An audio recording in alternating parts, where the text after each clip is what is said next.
let's get, god damn it, I didn't change the motherfucking title. I moved too fucking fast. Okay. Okay, good. Good. Thank you. Okay. So,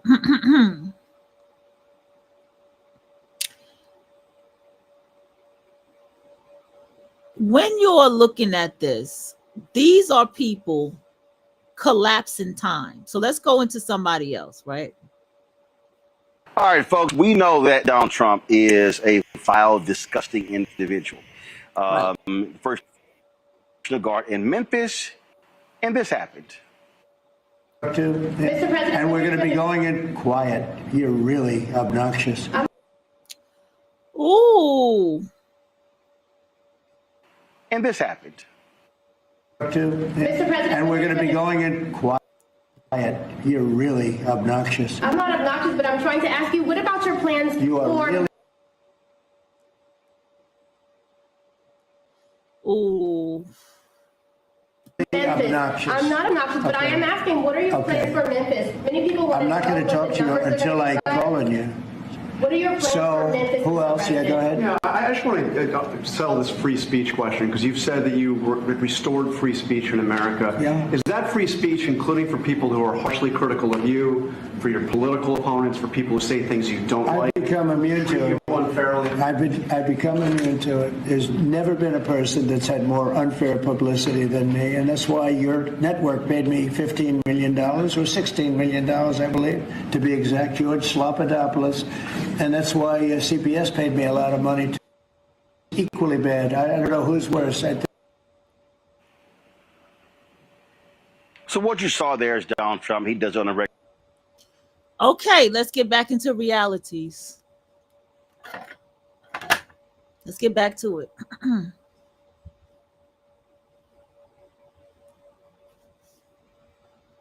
Why do we learn about alignment? Okay. I don't want him on my screen. I don't want him on my screen. We learn about alignment for a reason. Okay. And we learn about alignment because what is going on here is that this right here, black and the white, this is what they want you to focus on. But let's get into the creator's code.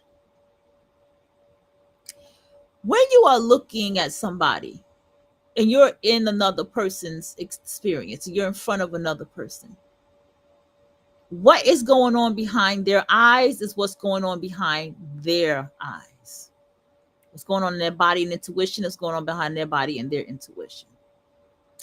And whatever they're experiencing has to do a lot with their frequency, right? So here's the thing.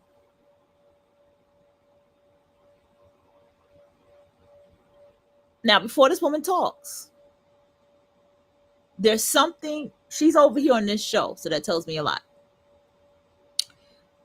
There's something in her frequency that she attracted the president of the United States telling her that she is obnoxious. I want to crawl under a rock. I wouldn't attract nothing like that. The president of the United States wouldn't even talk to me like that. I mean, honestly, I wouldn't even, I honestly wouldn't, I don't think I would really talk, you know, unless I really had a question. I'll probably be like, excuse me, may I ask? I would ask, could I ask a question? You know, I'll be like, you know, I don't know. I know I wouldn't, I'm just saying, I wouldn't say I don't know because I do know. Like, I just feel like I'll just sit back and see what everybody else is asking before I probably would want to pose a question. And then my question probably would be like a very intricate question. Like, you know, are you being, you know, I want to know, like, is people telling the president, like, hey, who's in here? Say what's up. Simply the best, your ass in here. Because you don't miss the good stuff. I done had some breaking news. I don't mean to call you out, girl. I'm going to call you out because you be popping up. But seriously, I feel like I probably would just, if I talk to the president, I would probably want to know, like, is there people really requesting for him to, not is there, but are there people really requesting for him to come into their neighborhoods, and who are the people? You know, are they Black women? Are they men? Or like, who's really the demographic of people asking you to come into the neighborhoods and bring the marshals in? I think that's a good question, because I do want to know that.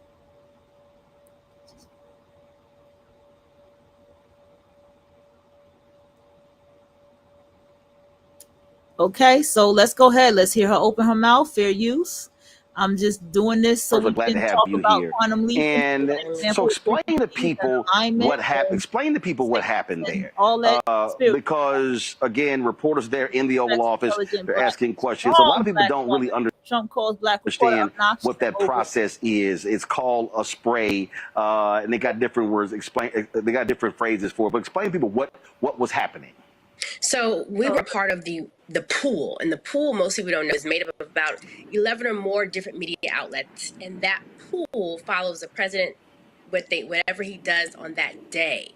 And so we were called. It was not open to all press, only the pool members, which is why there were only a limited number of reporters in there. And we came in the room, and I don't. If you saw the entire picture, when you came in the room, he had a bust of Lincoln on the desk with that big gold card on the side. I'm walking in the room. Normally, I'm always yelling out. I just don't hardly ever get a question. And that day, I decided to just double down. But I'm thinking, as I see Lincoln, I'm thinking about Robert E. Lee's painting that they just hung back up.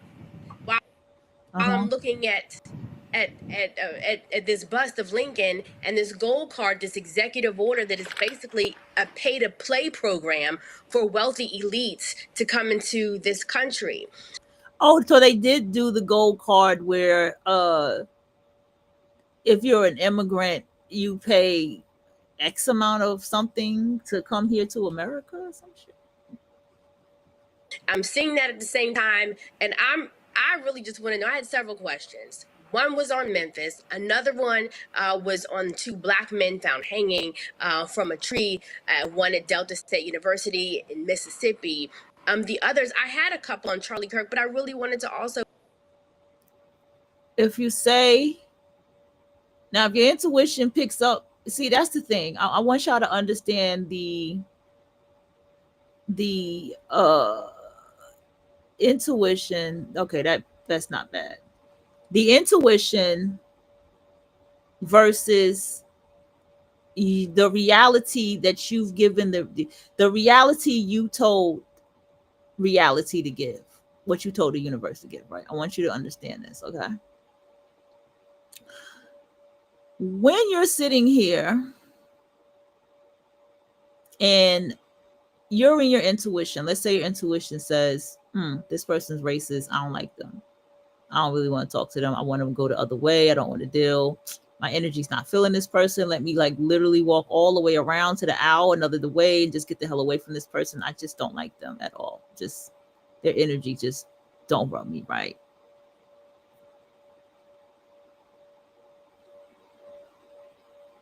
And you walk away, right?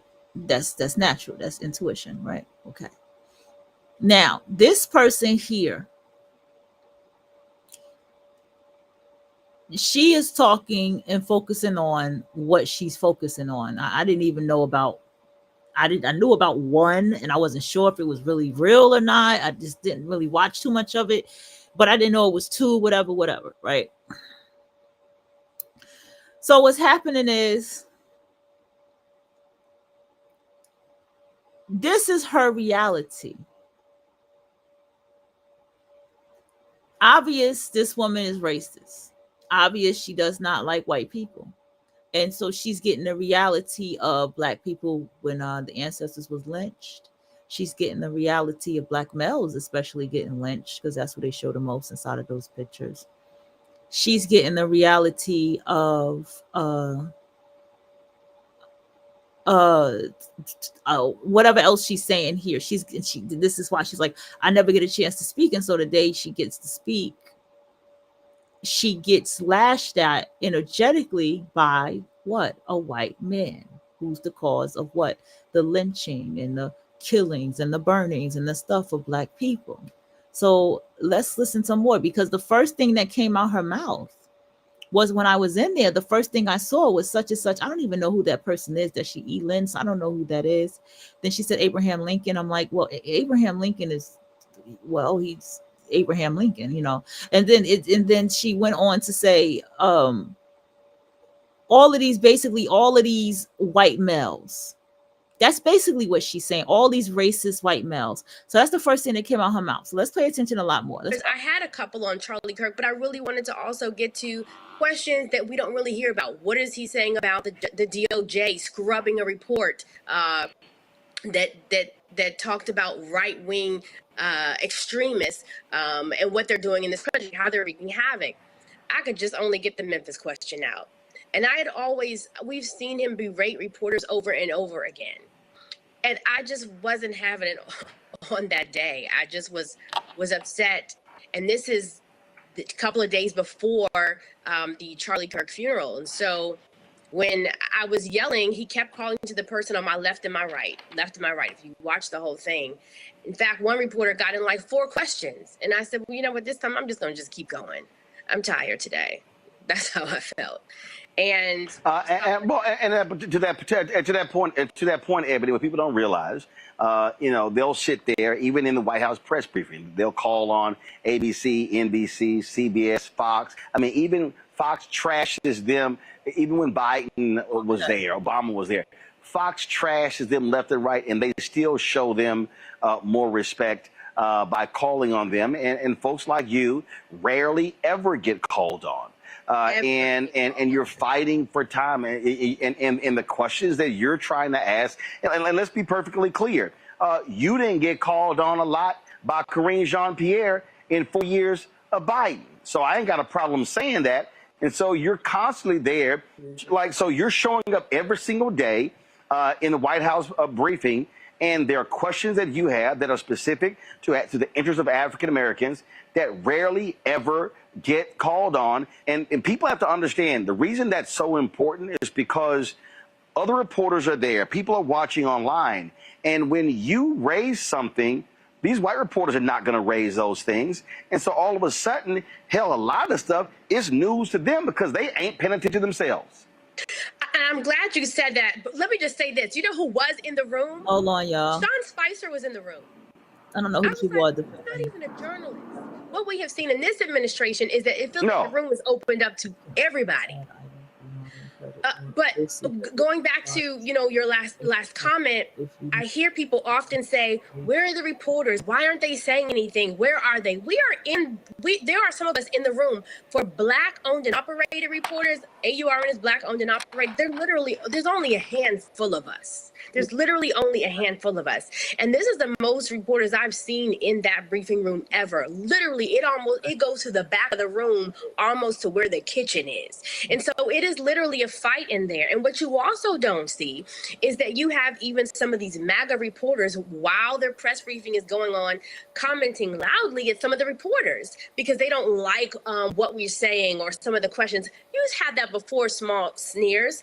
But there have been confrontations that didn't get on camera that I have seen happen outside of that room. That's just the amount of— Hold on, wait. Literally a fight in there. And what you also don't see is that you have even some of these MAGA reporters, while their press briefing is going on, commenting loudly at some of the reporters because they don't like what we're saying or some of the questions. You've had that before, small sneers. But there have been confrontations that didn't get on camera that I have seen happen outside of that room.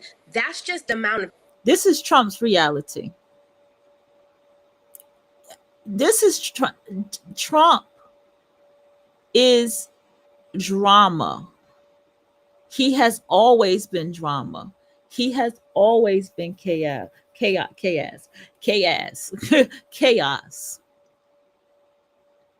Trump has never shown that he's been a peaceful man ever, as long as I have known Trump to get on the microphone. He's the "you're fired" man.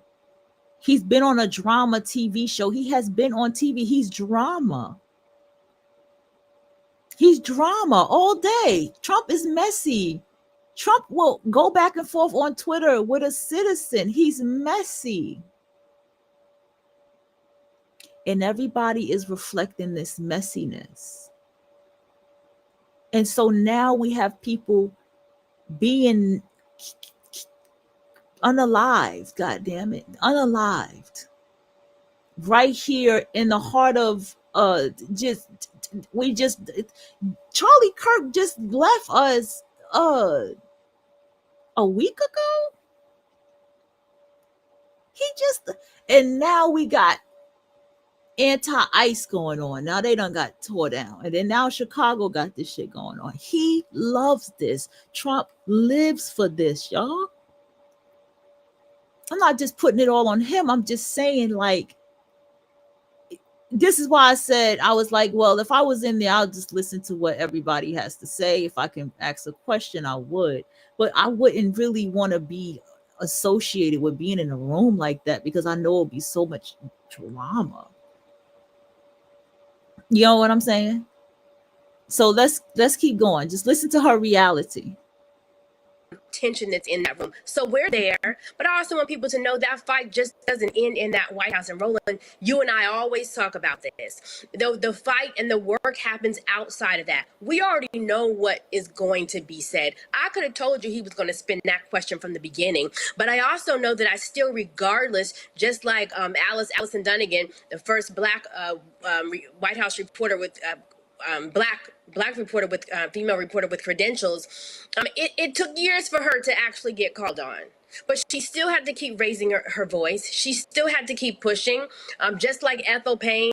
We have to keep doing that, and the fight isn't just there, it's outside, it's in the community, and our voice is important. Black women create a frequency of struggle. He referred to her as a strong Black woman. I could be strong enough to lift 50-pound weight, but that don't make it comfortable. You get what I'm saying? I could be strong enough to lift 50 pounds because I can, but that shit, that still weights. After I keep lifting and lifting and lifting, I'm going to feel a burn, especially if I don't take no creatine. You feel what I'm saying? The Black woman puts on such a struggle mentality that she has a signature look that has become the mammy's look. It's a way they talk and the way they act that you can't miss the frequency of these women. Because we come from those communities. I've heard so many things in that room sometimes that I'm telling you that have disturbed my soul. And so that day, I just had to say, I'm not going to let you rage bait, because this president rage baits. So if I can get you in an exchange or do this, he called Yamiche second rate, then we can go back and forth. But I am not going to let you say that without me at least saying, no, now let's get back to Memphis. No, I'm not obnoxious. Let's get back to Memphis. He told me to be quiet. I paused for a second and I just kept going. But that is just a snippet of the fight that we go through on a day-to-day basis, but we cannot quit. You talked about earlier the fourth estate. It is our role as reporters, and we're seeing a shift to be like a watchdog, right? To hold power accountable. When we talk about our role in here, it is shining a light on government and corporate actions and keeping them accountable and making sure the public knows what's being done. That's why you talk about it. I talk about it all the time. The Black press is so important. So the president called me so obnoxious. Well, guess what? Obnoxious means unpleasant. I will absolutely be obnoxious when it comes to finding out what is going on with my people, what you're doing in this office, and holding truth to power and accountability. I don't mind being that. At first, I was like, no, I'm not. I came home. My daughter said, that means unpleasant. Let's get unpleasant. I said, you know what? You're absolutely right. I'd be well to get unpleasant. I don't know any. This is the struggle frequency. Fair use. So I'm using this to teach, not to just play.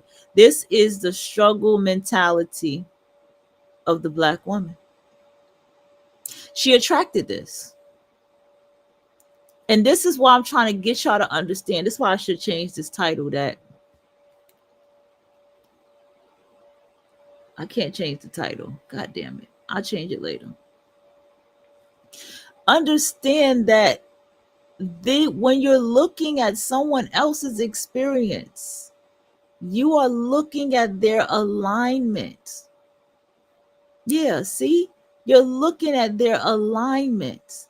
You're looking at their frequency. You're looking at their individual laws of attraction. And this is why when you're on a certain frequency, you don't want to be in anybody else's frequency, but the frequency you want to be in.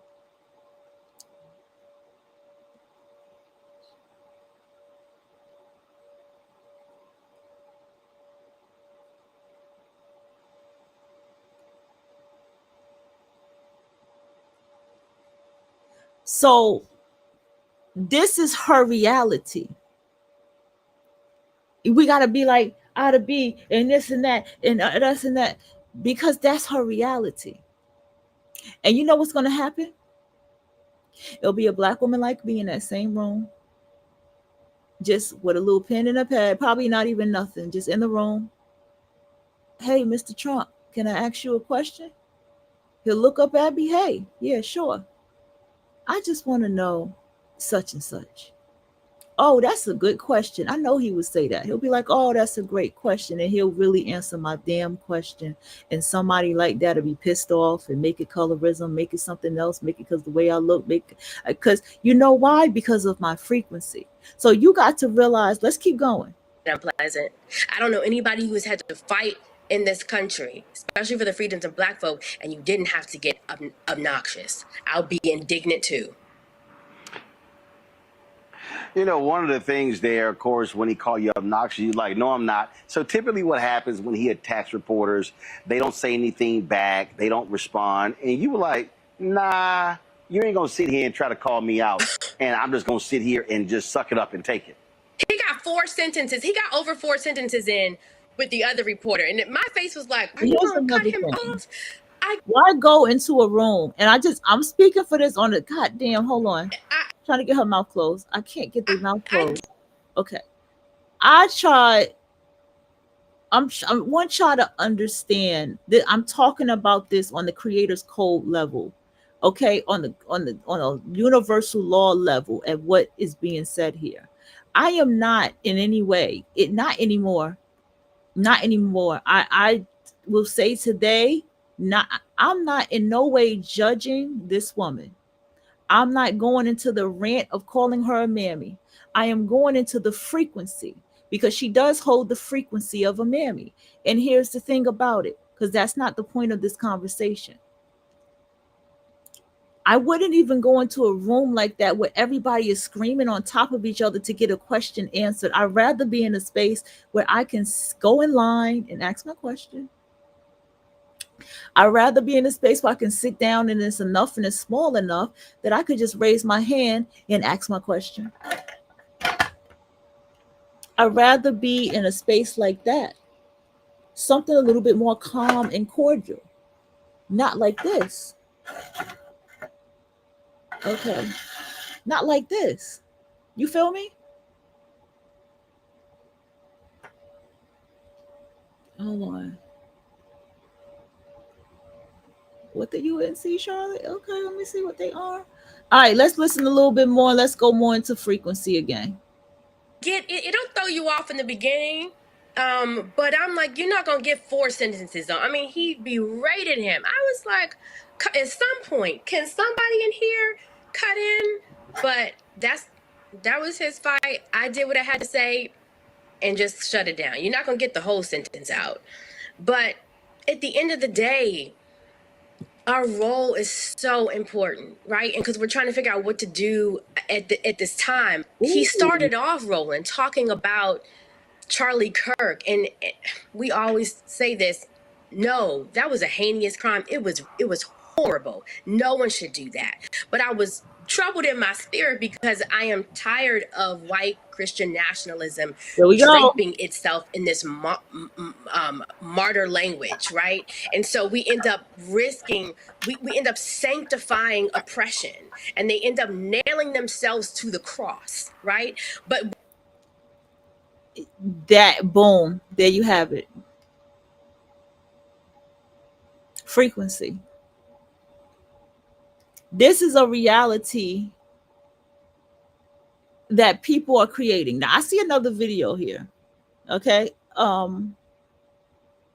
This one right here, I wanted to watch this. I've been seeing stuff about Kamala. I saw something else I wanted to watch too. To me, it's not courage if there's no skin in the game. It's not courage if there's no sacrifice. You need to be challenged, and you know what every citizen has the right to do is call your member, approach your member, and ask them. And proclaim that I was somehow involved in the great white replacement. Yeah, I'm not honoring that kind of stuff, especially as a civil rights attorney, and understanding how I got to Congress, knowing that there were people that died, people that were willing to die, that worked to make sure that voices like mine could exist in this place. So to me, just like we wanted to make sure that those Confederate relics were taken down, the idea of a new age relic being propped up was something that I just could not subscribe to. And it is unfortunate that more of my colleagues, even on my side of the aisle, could not see the amount of harm that this man was attempting to inflict upon our communities. I wanted to just flag two portions. We've heard you all about making sure that we lean into what we know about what happened on Capitol Hill. And there's two pieces in this resolution that I just wanted to call out, in part because I don't know if my co-hosts have seen this, but there were two provisions. Whereas Charlie Kirk would not have us respond to his death with despair, but rather with renewed purpose to speak truth with courage, to stand firm in faith, to seek unity while standing firm in principle, and to serve as living reminders of the values he championed: faith, family, and freedom. Now, therefore, be it resolved, and I'm just going to skip down to. You gotta get down to Tabitha Speaks, because I know Tabitha Speaks. Ain't no way she did not. Ain't no way. And see, they said, why free speech costs more when you're black?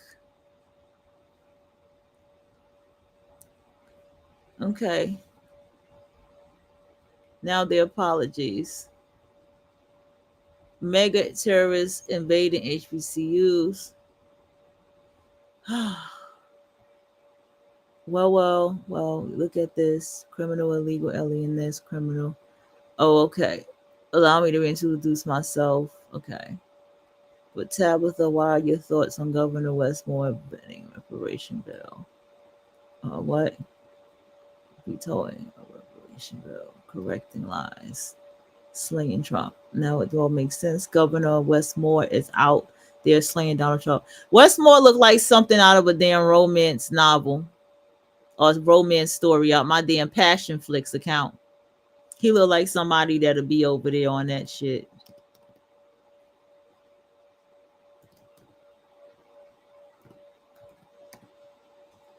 Yeah, that's what he looked like. It just reminded me to go to my Passion Flicks and watch that.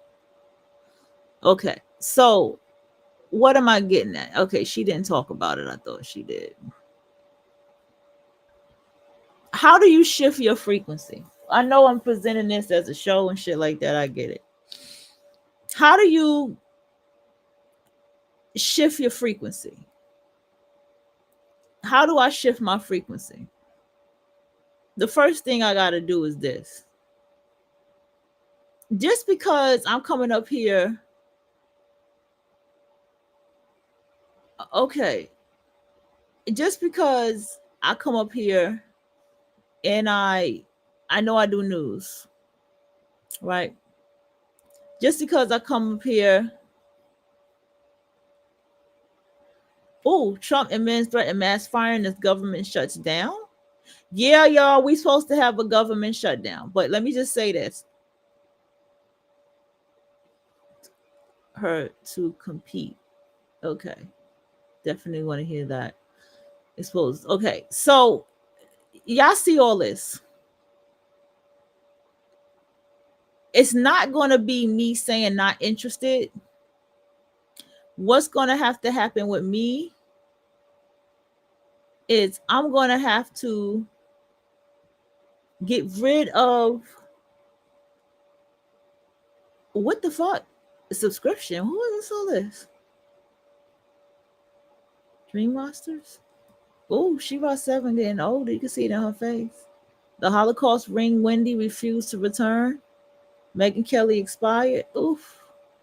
Oof. Tyler Robinson's death penalty revealed. I don't know who that is. Oh, Tyler, the guy who is that the guy who did the ooh. Please watch the whole video. Okay. Is this my subscription? Oh, it changed. I guess you see their latest video now. So okay, so my subscriptions work like where I look at it. Okay, I did not notice. Okay. Yeah, I love this picture, y'all. Listen, I saved that picture. This lady wasn't showing her face before, but now she is.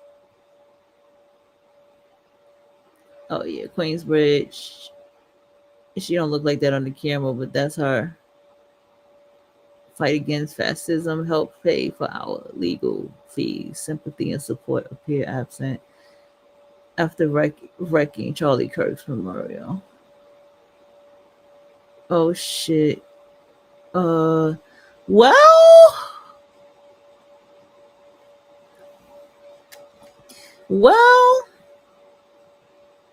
goddamn, I went on a tangent. Okay. I don't know who this Rosa Quinn is, but girl, you got to go. These are my subscriptions. Oh no, girl, my subscription is a mess. Who is these people?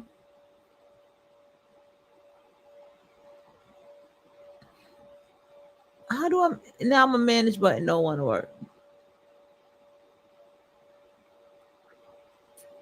Thank you. Can we just have it like this? Hold on. Okay. When did I purchase MGM? Girl, is that who I'm subscribed to? I thought I was subscribed to Paramount. Hold on. Okay, they made it easier. Novocaine, American Buffalo. Okay, Child's Play. These big. Okay. The Wood, The Godfather Part 2. The Godfather is an excellent script. The Death of Michael Corleone. Ooh. The Death of Michael. Did he die? Gangs of New York. Oh yeah, that's a classic right there. A Quiet Place, Day One. The Visitor. Ooh, that looks good.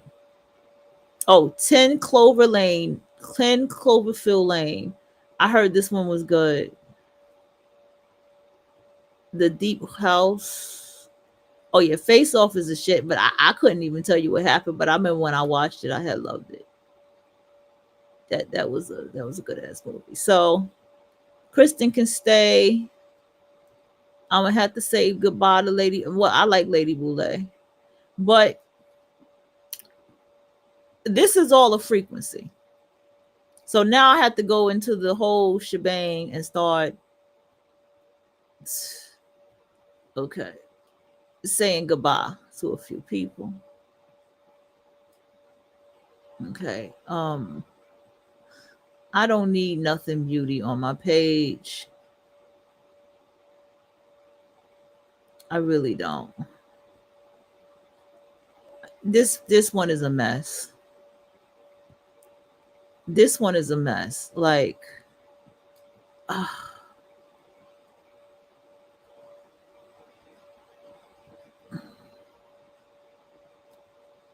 want a break. I want a break from everybody. I ain't gonna hold you. I want a break from everybody. Okay, I'm done.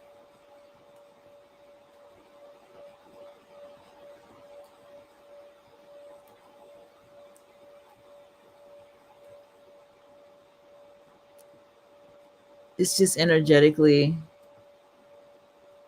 yeah, it's just to the point where I'm just like,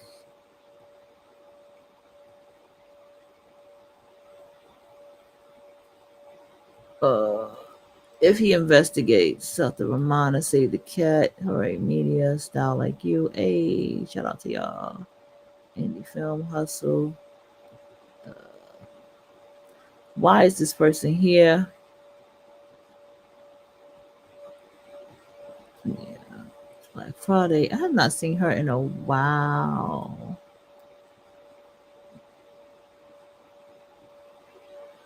Okay, is she there for a reason? Junkyard Sessions. Why did I even have that? Elon best friends. I haven't seen nothing with Judge Judy in a while. That's me and Mojo. I have not even seen her go live in a while. Shit, the McBean immigration haven't even. Shit, I haven't seen her at all. Biatch for the streets 10 hours later and he only ate. Leave black people alone, raw and uncut truth. Transmissions, raw and uncut truth, they love them.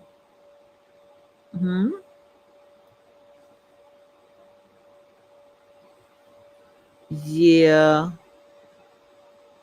You still married? Okay, girl. You know what? Yep, gotta go. Is that somebody's working? No. Who is Margaret? Is Margaret one of my quantum leaping people? Instagram, get to know me email. Let me see, Margarita. Let's see what she do.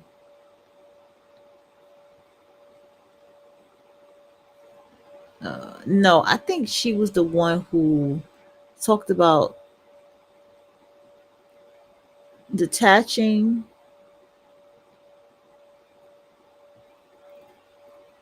Okay.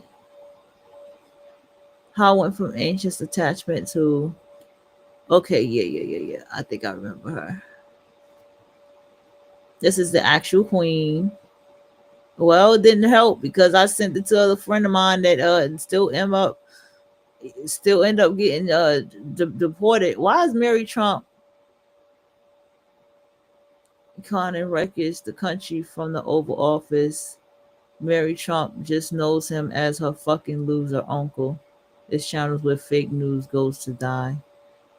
Oh, okay. Okay, I haven't seen her Irish through the hand. Okay. So now Havoc use YouTube. Why is this person here? Okay, I don't know who this is. Brutal Youth 6XXS. Who is this? The Ringerverse career coach Mandy. I think I introduced her as she was introduced to me as a writer, not a career coach. Lovely Psychology, Alchemy. Ashley Plays, Quantum Creators, The Riva. My name is Ty Rivera, and welcome to my channel. I discuss current events, LGBTQ, and LG. Oh, yeah. That's a dope picture. Victoria. Who are you, Victoria? Dr. Tracy Marks. I think I just cried to her like a month ago, 2 months ago. Okay, Victoria is a food channel, but she looks like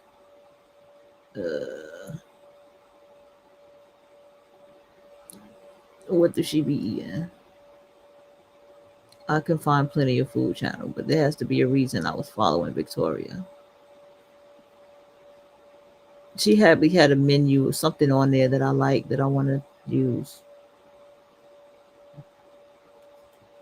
Rosa Quinn. Wanting I may start talking about why are you here? Okay. Did people just add these people to my shit? You see these motherfuckers? Who is this?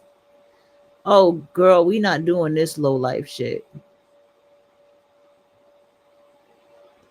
If I see any, who are all these people? Piano player collabs. Okay. Brandon Mason show. Oh yeah. That's the Florida guy. I remember. Kenny Song. That's the chef. Who is this? Dearest viewers, here you'll find an array of videos pertaining to aspects of my life, niche interests, things. Nah, I'm good. Okay. How many people must subscribe to? Okay, I know this lady. She responds to a lot of stuff. Hold on. I might keep her. Hold on. I think I'm done. She doesn't hold back. The truth about older men and younger women dating, also my story. Men, it's your fault. Men, it's your fault. The secret behind women losing intimacy, desire. I don't feel sorry for y'all. When lip fillers go wrong. Yeah, she be having a lot of stuff. She had the latest news.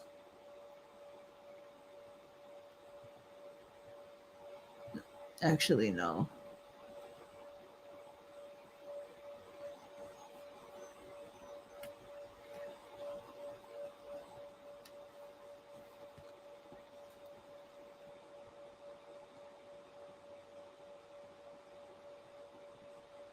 Oh yeah, this is a boxer. I remember this person. Why?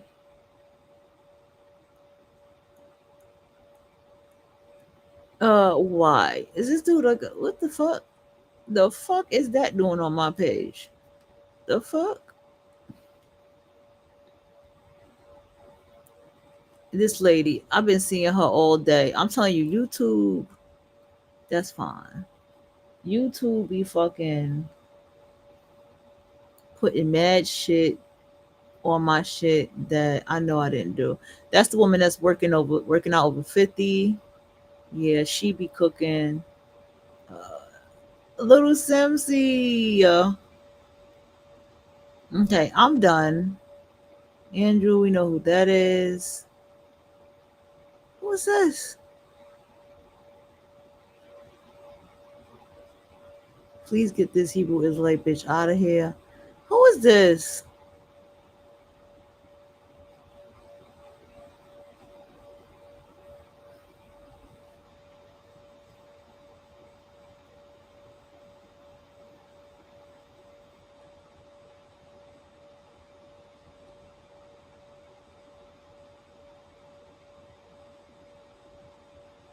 What is this?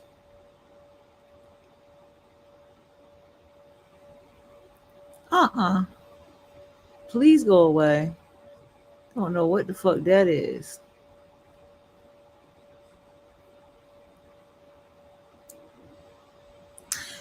And I guess you would want to know, what about people like this, right? You know, they have their YouTube channels and they do their videos and, you know, they got their little whatever, but it's not really nothing popping. They're not an influencer because of their fucking frequency.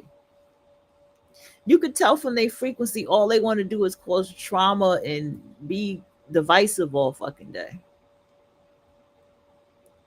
Night Sage.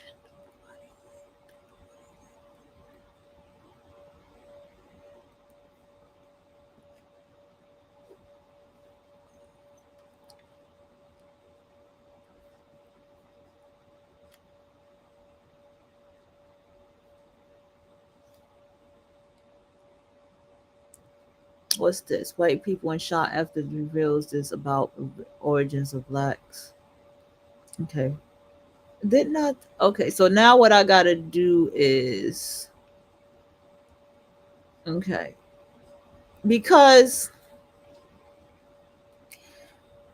and the reason I'm going to clear this as much as I can, because the situation, what the fuck, Stan G Memphis report. Dollar Bill shut up or tell us Big Juke killer. Did Hernandez Gavin get you hit up in Memphis? Stan G. See, this type of shit, I want to go away. Because I be over here, so that's why I'm like, I need to clean this up. I'm supposed to take a nap. Organization started. Nah, we don't want to hear about that. Am I subscribed to this nigga? Oh my gosh. I must have went down a rabbit hole. I had to go down a rabbit hole, y'all.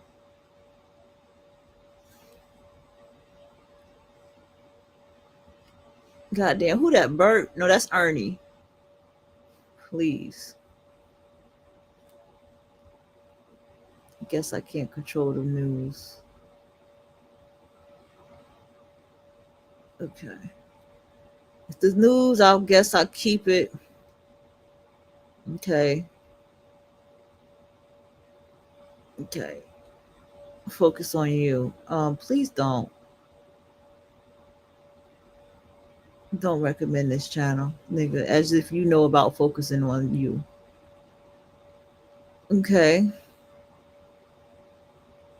Okay. Because I don't want to see this. Okay.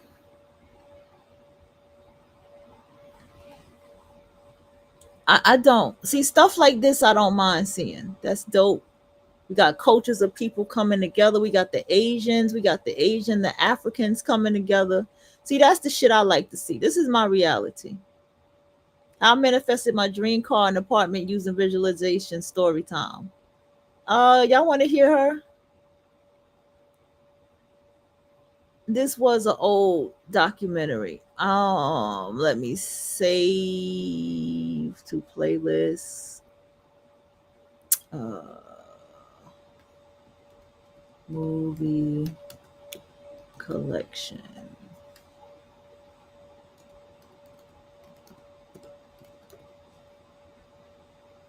All right, I just need to save that.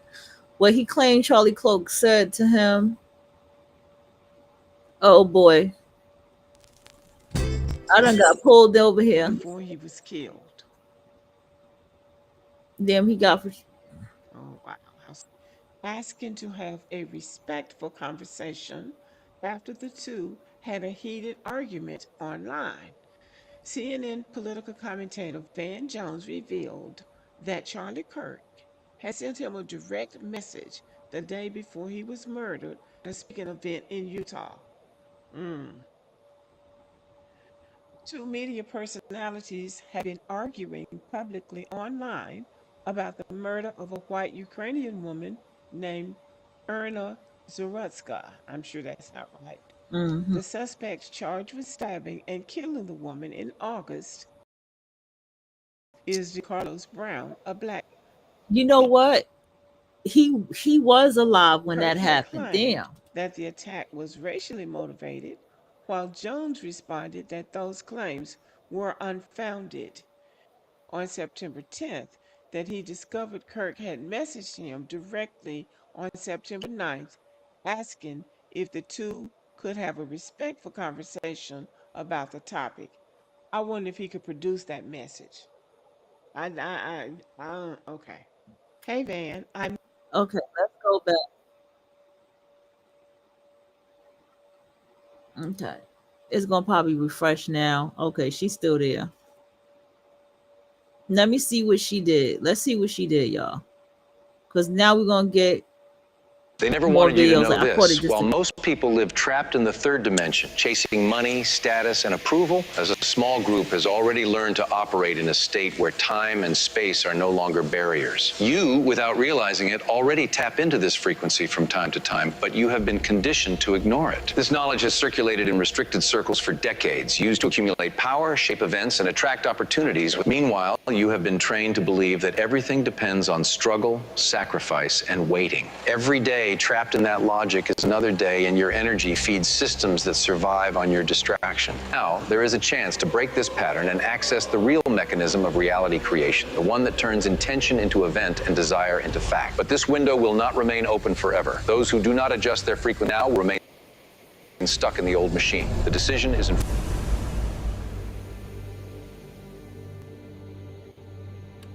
Most people live under the comfortable illusion that reality is stable, fixed, and obedient to immutable laws that conventional science describes.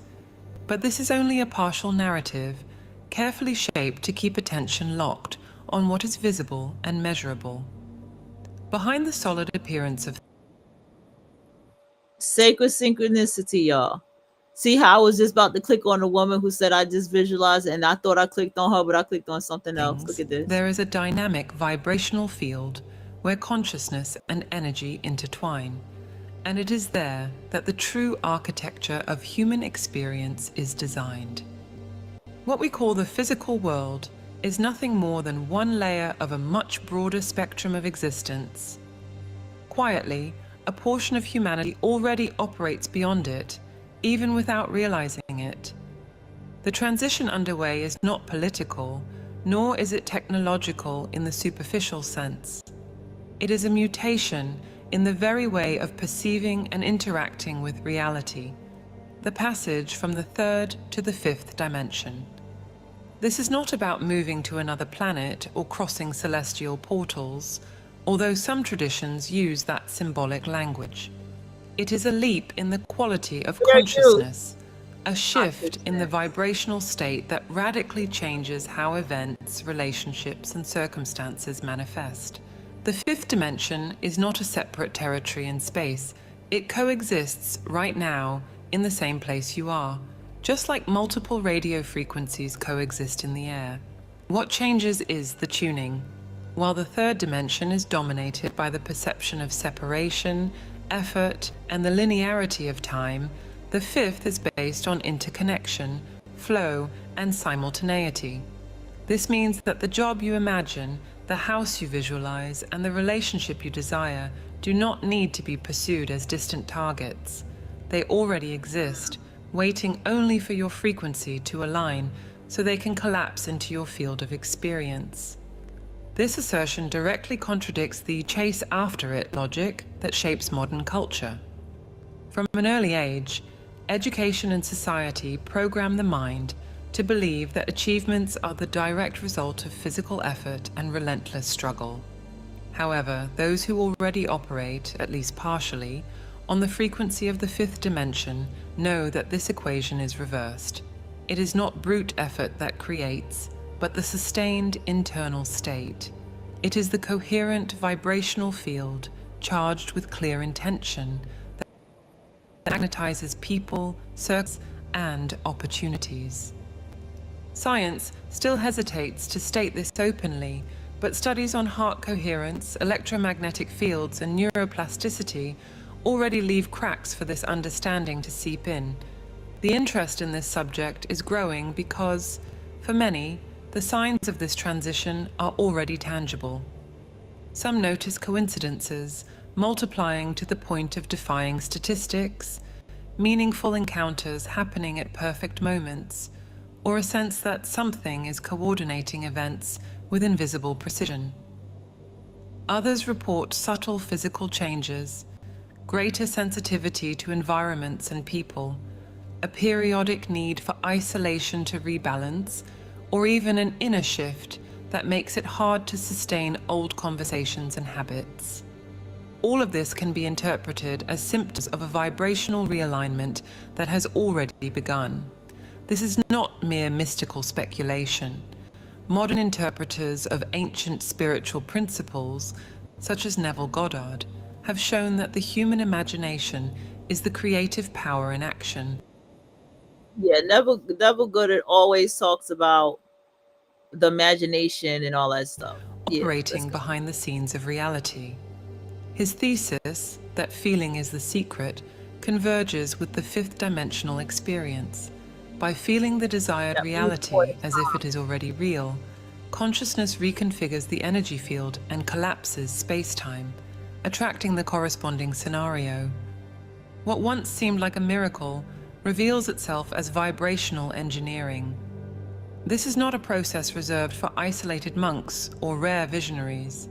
It is available to anyone willing to abandon the restricted view that life is a linear sequence of purely physical causes and effects.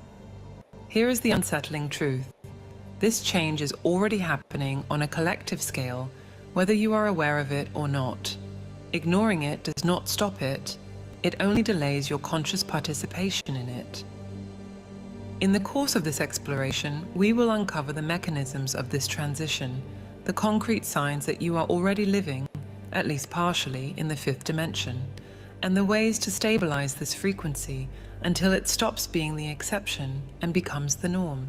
To understand the scope of this dimensional transition, it is necessary to first deconstruct what is meant by dimension outside of the limited vocabulary of school-level physics.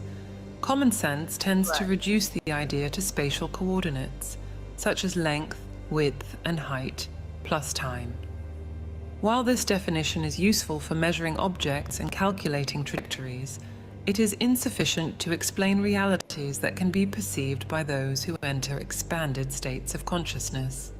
In spiritual and esoteric contexts, dimension is not a physical address, but a vibrational pattern of existence, a state of consciousness that determines the quality of the reality that is perceived. The third dimension, which dominates the daily experience of most people, is characterized by a perception of separation between the observer and the observed. Okay, so now here we are. Here we are. By a linear time that appears to move in a single direction, and by a constant need for effort to maintain or to achieve anything. This is the dimension where matter is perceived as solid, physical laws are taken as absolute, and identity is shaped by the ego and by external narratives. Here, a person's value is often measured by the ability to compete and to accumulate. The fifth dimension, on the other hand, operates under completely different parameters. In it, the notion of separation dissolves. It becomes clear that every Notice he's walking across the black and white floors. That black and white shit is beneath him. He's not looking down at the separatism of the world. The world keeps you split in black and white this, white the supremacy, and black people, and the mammy, and the N-word, and the hard R, and the monkey, and bust down Chad, or whatever y'all got now, or bottom shelf Brad, and all this stuff. All that stuff keeps you split. None of this stuff, all that stuff keeps you split. That's why he's walking across that floor. Okay, it becomes clear that everything that exists is interconnected by an invisible field, and time ceases to be a line and is experienced instead as a set of coexisting possibilities. This does not mean that matter disappears or that physical laws stop functioning. It means that interaction with them takes place at a subtler level where consciousness directly shapes the course of events.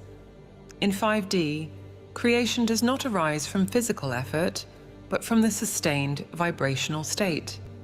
This understanding did not appear out of nowhere. It is grounded in ancient traditions that, under different names and symbols, already pointed to the existence of multiple levels of reality. Vedic texts describe lokas, interpenetrating planes of existence. Hermetic schools speak of subtle and dense planes coexisting. Christian mystics interpret the many mansions in my Father's house as a metaphor for states of consciousness. Neville Goddard, one of the most incisive interpreters of this vision in the 20th century, insisted that we do not go anywhere. We simply enter states. For him, every scenario and every person in life is a direct projection of the internal state, and altering that state inevitably alters the external scene. This goes back to the fake friend. Whatever's in your internal state, you attracted this jealous, envious nastiness, and you have to retune. You have to tap back in, and you have to tune up again, and see what's your frequency that's attracting resonates with contemporary research into the interaction between the mind, the body, and the electromagnetic field. Neuroscience has documented how coherent patterns of brainwaves, aligned with heart coherence, produce physiological changes and influence the perception of reality. The HeartMath Institute, for example, studies how the electromagnetic field of the heart, which is far stronger than that of the brain, can be influenced by emotional states and, in turn, interact with the environment. Quantum physics, though often misinterpreted, already acknowledges that the observer influences the behavior of particles at the subatomic level. While these findings are not definitive proof of higher dimensions, they weaken the narrative that consciousness is merely a byproduct of the physical brain. In today's context, ascension is spoken of not as an escape from the world, but as a gradual realignment of vibrational frequency, both individual and planetary. This shift affects the physical body, which must adjust to sustain higher states of consciousness. Symptoms such as heightened sensitivity to sounds, lights, and the emotional fields of others, changes in sleep and diet, and even sudden shifts in interests and values are often reported by those in transition. These adjustments are not random side effects. They are the biological system's responses to a different energetic pattern. According to this perspective, the Earth itself is also undergoing a vibrational elevation. This is not merely a poetic metaphor. Measurements of the Schumann resonance, the planet's natural electromagnetic frequency, have shown significant variations in recent years.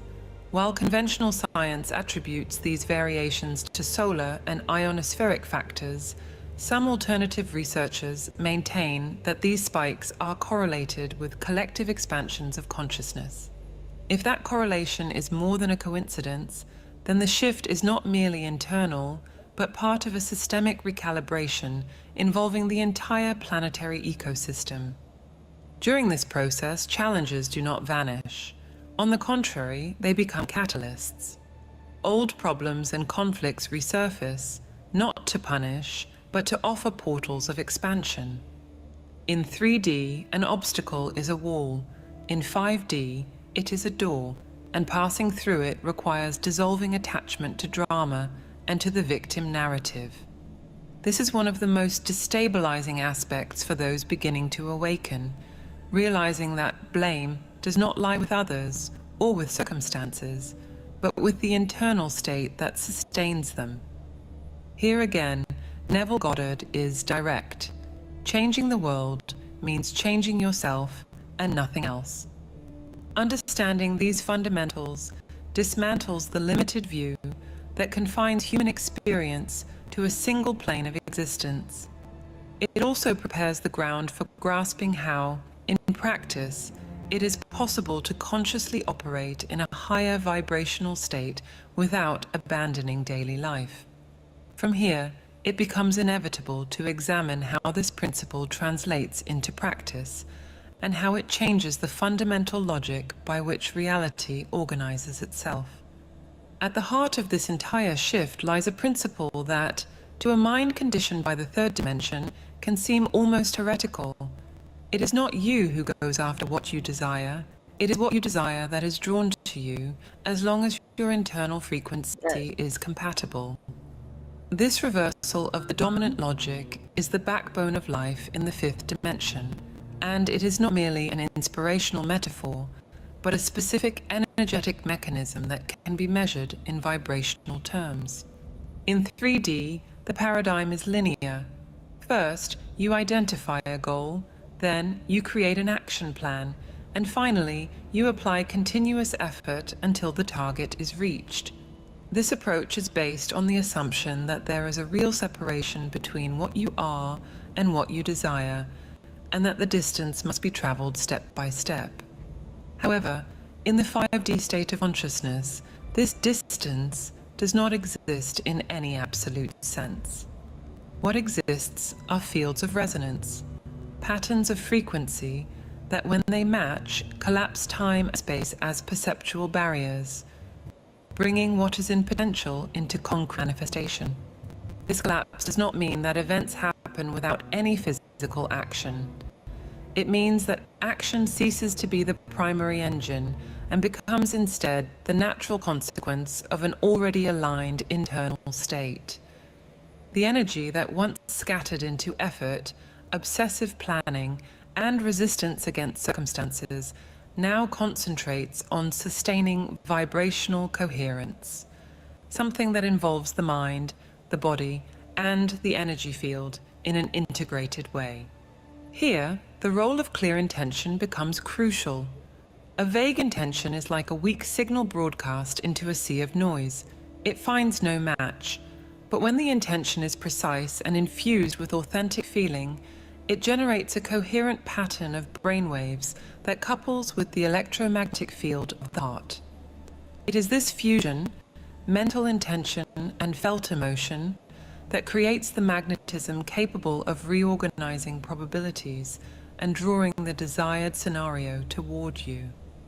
Neville Goddard called this feeling the wish fulfilled and sustaining it until the outer world has no choice but to reflect that internal condition. Consider the contrast. In 3D, you send resumes to dozens of companies and wait anxiously for a reply. In 5D, the job finds you through an unexpected contact or an improbable situation that feels orchestrated. In 3D, you visit properties for months trying to find the perfect home. In 5D, the opportunity appears after you have stopped searching but have kept alive the feeling of living in your ideal space. This difference is not a coincidence or luck, it is the direct consequence of operating as a coherent magnetic field. The crucial point here standing that in this model, the how is no longer your responsibility. The mind condition to 3D insists on controlling every step, but the vibrational field of 5D functions through self-organization. It adjusts variables, connects people, and rearranges circumstances around the dominant frequency. This is perhaps the most uncomfortable shift for those beginning the transition, because it demands letting go of compulsive control and trusting an invisible mechanism. From a neurophysiological standpoint, this state is not passivity. The brain, in coherence with the heart, produces a wave pattern, often associated with the alpha or theta state, that keeps perception open and receptive, reducing internal resistance. This not only fosters insights and intuition, but also improves emotional regulation, allowing the body to remain in a state of expansion rather than contraction. Coherence in this sense. Did my channel pause? Okay, because I see a black screen. Is not screen. An abstract concept, but a measurable physiological condition that translates directly into personal magnetism. When this coherence is sustained, space-time ceases to be perceived as a barrier. Events that, in linear logic, would take months or years can unfold in days or hours. This does not mean that physical laws are being broken, but that physical reality is responding to a subtler set of instructions, ones issued by the field of consciousness. This is why the concept of attraction in 5D is so different from superficial interpretations of the so-called law of attraction. Here, it is not about mechanical repetition of affirmations, but about maintaining a vibrational state that already incorporates the result as present. From this point on, it becomes clear why experiences in the fifth dimension cannot simply be taught as linear techniques. They must be lived as a continuous state, where every thought, emotion, and choice either reinforces or weakens the personal magnetic field. This is also why, for many, the transition is unstable in the beginning. There are oscillations between moments of crystalline clarity and relapses into old patterns of fear, anxiety, or excessive control. Understanding the core concept, therefore, is more than memorizing a theory. It is realizing that every interaction, every conversation, and even every silence is an opportunity to calibrate the internal frequency. It is accepting that the vibrational field does not lie. If conscious intention says one thing but the emotional state feels another, the frequency that prevails will always be the one truly sustained, not the one merely declared. This is the part that few are willing to admit because it demands radical honesty with oneself. This understanding not only supports, but also connects all the other aspects of this transition, functioning as the invisible axis around which everything else is organized. If the core concept of the fifth dimension is the reversal from the logic of pursuit to the logic of magnetic attraction, then the practical aspects of this shift reveal themselves through profound transformations, both internal and in external interactions. And these are not merely subtle changes noticeable only to a trained eye. For those who experience them, they are unmistakable and often impossible to ignore. The first sign is the restructuring of the energetic system. This process is not limited to the subjective realm of feeling something. It produces concrete effects on the physical body, the mind, and even on cellular memory. It is as if every cell receives an update command, releasing old data that is no longer compatible with the new vibrational operating system. Traumas, stresses, and emotional patterns, whether inherited or developed since childhood, begin to surface, not to punish or to reopen wounds, but to be dissolved. At this stage, many people notice an acceleration. Emotional cycles that once took years to understand and integrate now reveal themselves and resolve in a matter of weeks or even days. This internal clearing exposes the second key aspect, an increase in vibrational sensitivity. Suddenly, it becomes impossible to ignore the density of certain environments or the dissonance in someone's words. Perception penetrates the surface and picks up the true intention behind actions. This is not about mind reading. It is about reading energy fields, something that, in the fifth dimension, is as natural as recognizing tone of voice or body language in 3D. However, this sensitivity is not optional. It requires discernment and constant energetic hygiene, because prolonged exposure to misaligned environments quickly drains the personal field. With this heightened perception, relationships go through an inevitable realignment. The fifth dimension exposes and dissolves social masks with uncomfortable precision. Dynamics that were sustained by manipulation, emotional dependence, or the silent game of savior and victim stop being tolerable. Simply holding on to a false role becomes energetically exhausting. This is why many people naturally drift away from old friends, family members, or partners, not due to explicit conflict, but because the frequencies no longer match. Here emerges a liberating understanding. You cannot save anyone. Each person chooses, at the soul level, the experiences they will go through and the pace at which they will make their own changes. Interfering in this process, no matter how well-intentioned it seems, wastes energy and paradoxically can delay the other person's growth. This realization dismantles the 3D mentality, which often rests on the idea of fixing or rescuing others. In 5D, love expresses itself more as presence and respect for each person's divine timing than as compulsive intervention. This understanding resonates with Neville Goddard's view that the other is always you projected. If every encounter is a reflection of your internal state, then trying to change someone without changing yourself is like trying to adjust the image in a mirror by moving only the reflection. This perspective transforms the dynamics of human connections. By raising your own frequency, you naturally attract people who reflect that new state, and inversely, those who do not resonate with it simply drift away. The fourth notable aspect is the transformation of the emotional body. As memories and old patterns are cleared, the emotional body stops reacting impulsively to external triggers. This does not mean apathy, it means stability. Intense emotions still arise, but they dissipate quickly because they no longer find internal structures to cling to. Inner peace, once considered a distant achievement, becomes the default state. This profoundly changes the way you interact with the world. Decisions are made from clarity rather than urgency, and intuition takes precedence over fragmented reasoning. Another key development is the repositioning into the role of observer.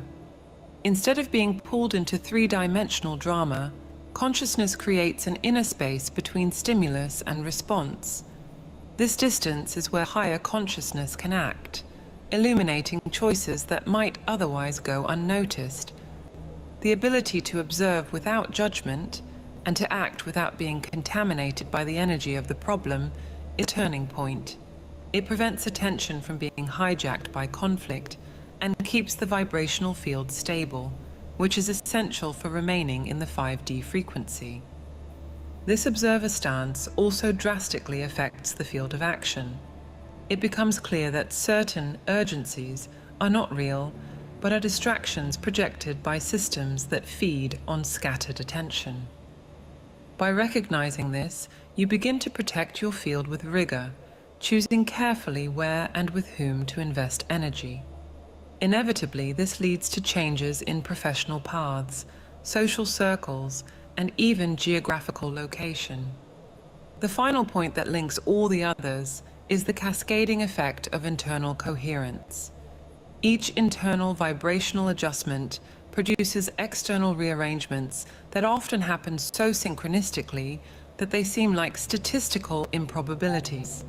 A chance meeting that solves a long-standing problem, an opportunity that appears without direct effort, a situation that seemed blocked suddenly unlocking almost automatically. In the 3D logic, this is interpreted as coincidence or luck. In 5D, it is simply the natural mechanics of an aligned field. When analyzing these events, it becomes impossible to separate internal and external as distinct entities. In the 5th dimension, there is no real boundary between what you feel and what you live. Life responds as an amplified echo of the dominant frequency, and each internal adjustment is followed by a corresponding external response. This is not a motivational belief. It is a repeated observation made by those who have sustained this state long enough to see the pattern emerge again and again. These aspects, energetic restructuring, vibrational sensitivity, transformation of relationship. Everybody don't deserve this information. That's one thing I want you to all understand when you learn this stuff. We at the top of the hour.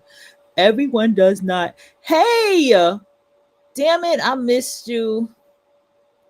Oh no, I didn't miss you. Okay, I see you there. Everybody don't deserve to know this information. Okay? And when I tell you, like, this is not something that, because honestly, there are people who do know this information and they use it for wicked ass shit. You know what I'm saying? Some people unknowingly know this and use this and they use it for wicked shit. You know what I'm saying? Shit like that.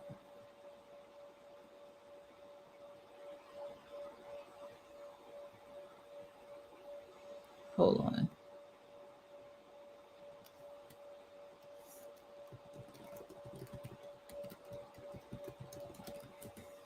You know what? Let me see something.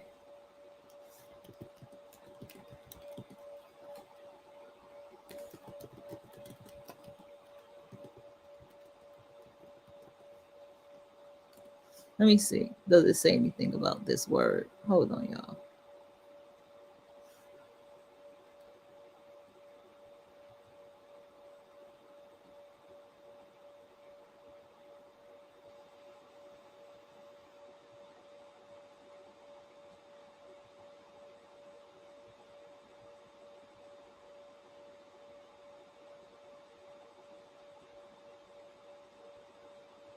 Okay. Oh, there's actually, yeah, there is a movie called Quantum Leap. I'm dead.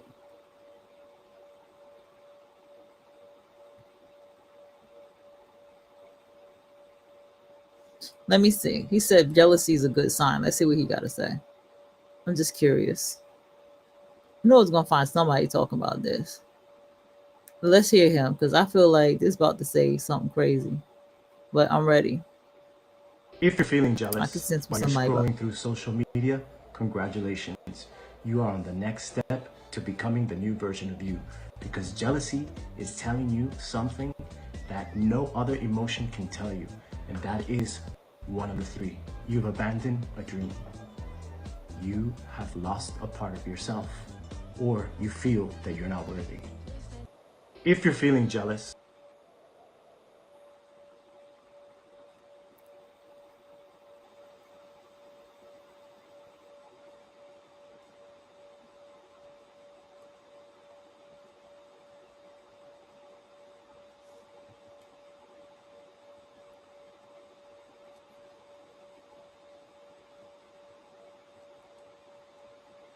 Okay.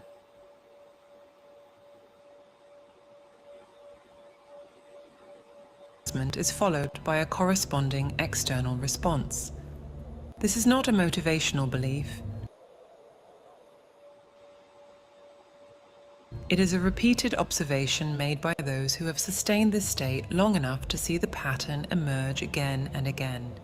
These aspects, energetic restructuring, vibrational sensitivity, transformation of relationships, emotional stabilization, the role of observer, and internal coherence, are not linear stages, but interconnected expressions of the same process. Recognizing and understanding them so as not to mistake the symptoms of transition for problems or losses. In truth, each one represents the strategic release of everything that no longer resonates, making room for consciousness This to one is fully called. anchor in a new level of Oh, I gotta talk to existence. you, Simply the Best. You missed it, girl. I had breaking news the last show. You are living in higher dimension. You are living in higher dimensions unknowingly. Full explanation. You, girl, you missed it. I went down a rabbit hole so much that I had to start unsubscribing. Okay, girl, Jamil Hill. Girl, hold on. I done spoiled it. Versus Megyn Kelly. And it ain't even just like a political debate. It ain't I disagree with your political views type of debate, bitch. It ain't even like that, girl. It ain't even like that, girl. Jamil Hill said she attacked you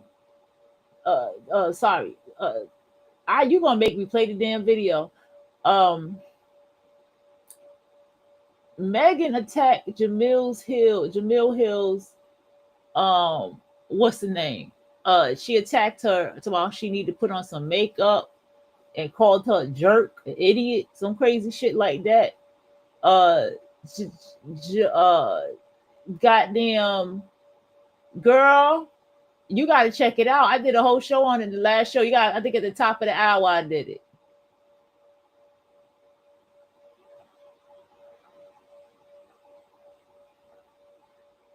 Girl.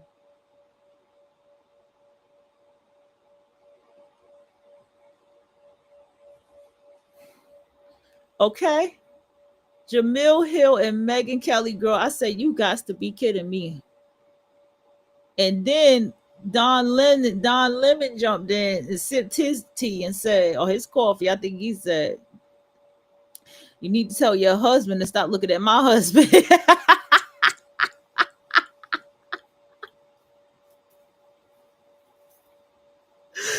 Even Reese Waters said, oh shit, wait. This got serious. The Jamil Hill was like, yeah, I saw you trying to get Jamil listen.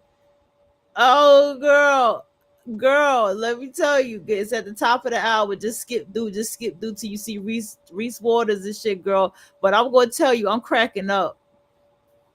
So you're gonna have to get through me laughing.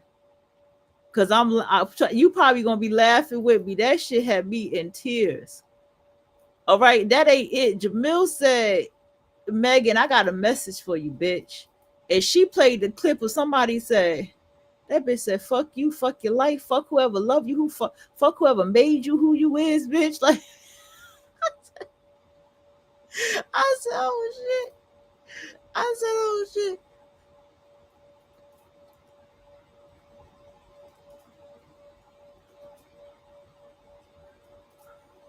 No, don't replay. I'll scroll back and watch you.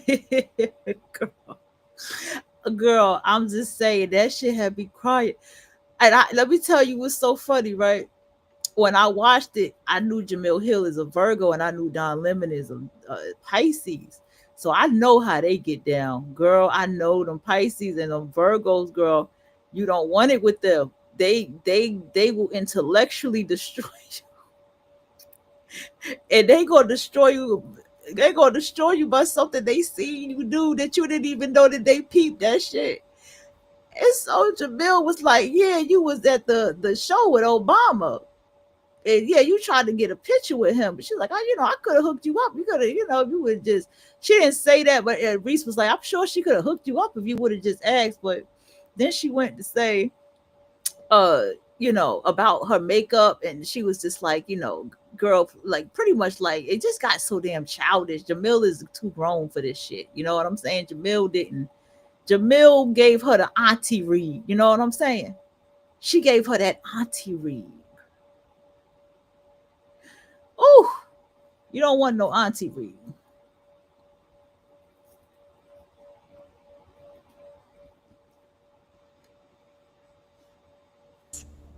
These changes are not isolated pieces, but And what I was basically saying is understand that, and then a black woman got called obnoxious by Trump. Trump was like, you're obnoxious. Can you just you be quiet? And she was like, no, I'm not obnoxious. And she kept on talking, okay? interlocking gears of the same mechanism. It is by understanding this mechanism that the doors open to the broader implications of this transition. Once you understand the mechanics and the signs of the fifth dimension, it becomes impossible to avoid the central question: how does this shift change everyday life in a practical and measurable way? This is not only about experiencing subtle phenomena or noticing unusual coincidences. The impact seeps into decisions, behaviors, and priorities, quietly reorganizing the way every aspect of life is structured. One of the most evident developments is the rise of the conscious observer's role. In the third dimension, the automatic tendency is to react, to let circumstances dictate your internal state. In the fifth dimension, the process reverses.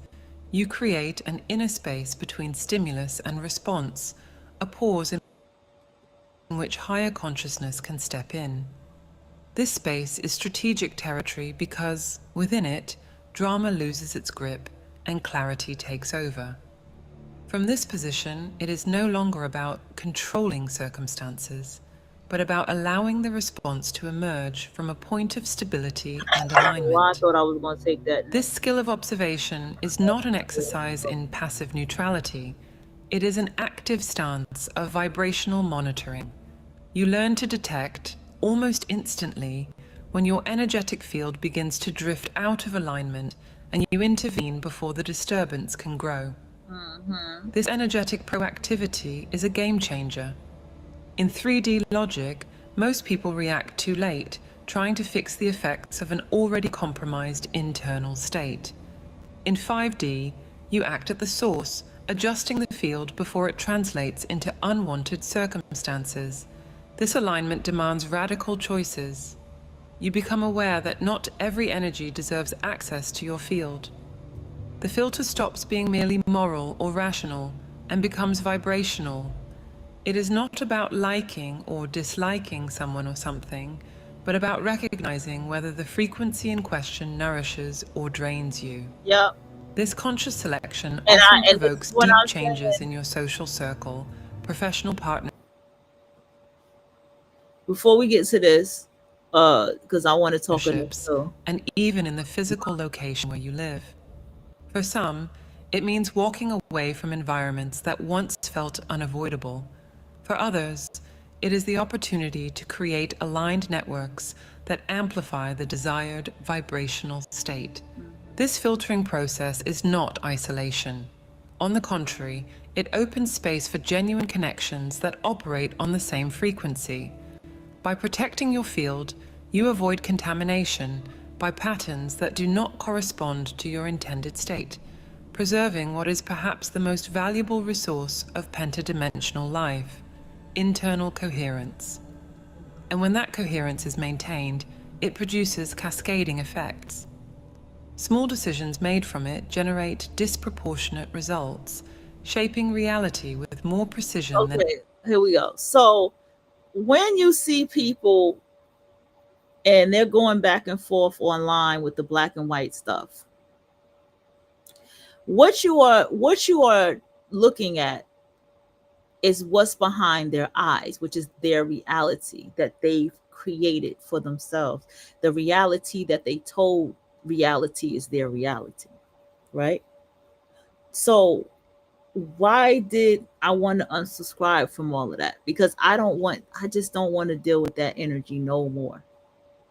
I want to wipe it out. I want to hone in on the quantum leaping. I want to hone in on collapsing time and crossing the bridge and understanding the creator's code and understanding these laws and what they really mean. What does it mean to embody? What does it mean to have completion? What does it mean to what's that one law that they had that I had really liked? It's just so many different laws, right? What does all of this stuff really mean? When I wrote this stuff down, even though I have more stuff to write down because I'm bookmarked it. What does it really mean for my life so I can apply it to my life? Because okay, Jamil Hill and Megyn Kelly, I cackled, I laughed about it, but Jamil Hill has something within herself that's attracting that, because these are clearly women on TV. Clearly women who are in very high position. Jamil Hill, I understand in the sports world, a lot of black women have a lot of respect for Jamil Hill. I never knew about her until I crossed paths with a black woman who who used to play basketball. You know what I'm saying? So, yeah. Any plan built on the linear logic of 3D.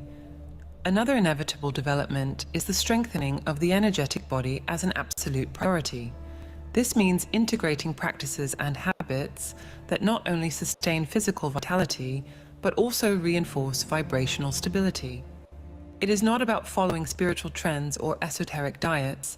It is about cultivating a constant relationship with your own energy, knowing how to recharge, how to clear yourself from external influences, and how to expand your field when necessary. Over time, this attention to the energetic body becomes as natural as maintaining physical hygiene. This solid foundation prepares the ground for the expansion of the multidimensional self.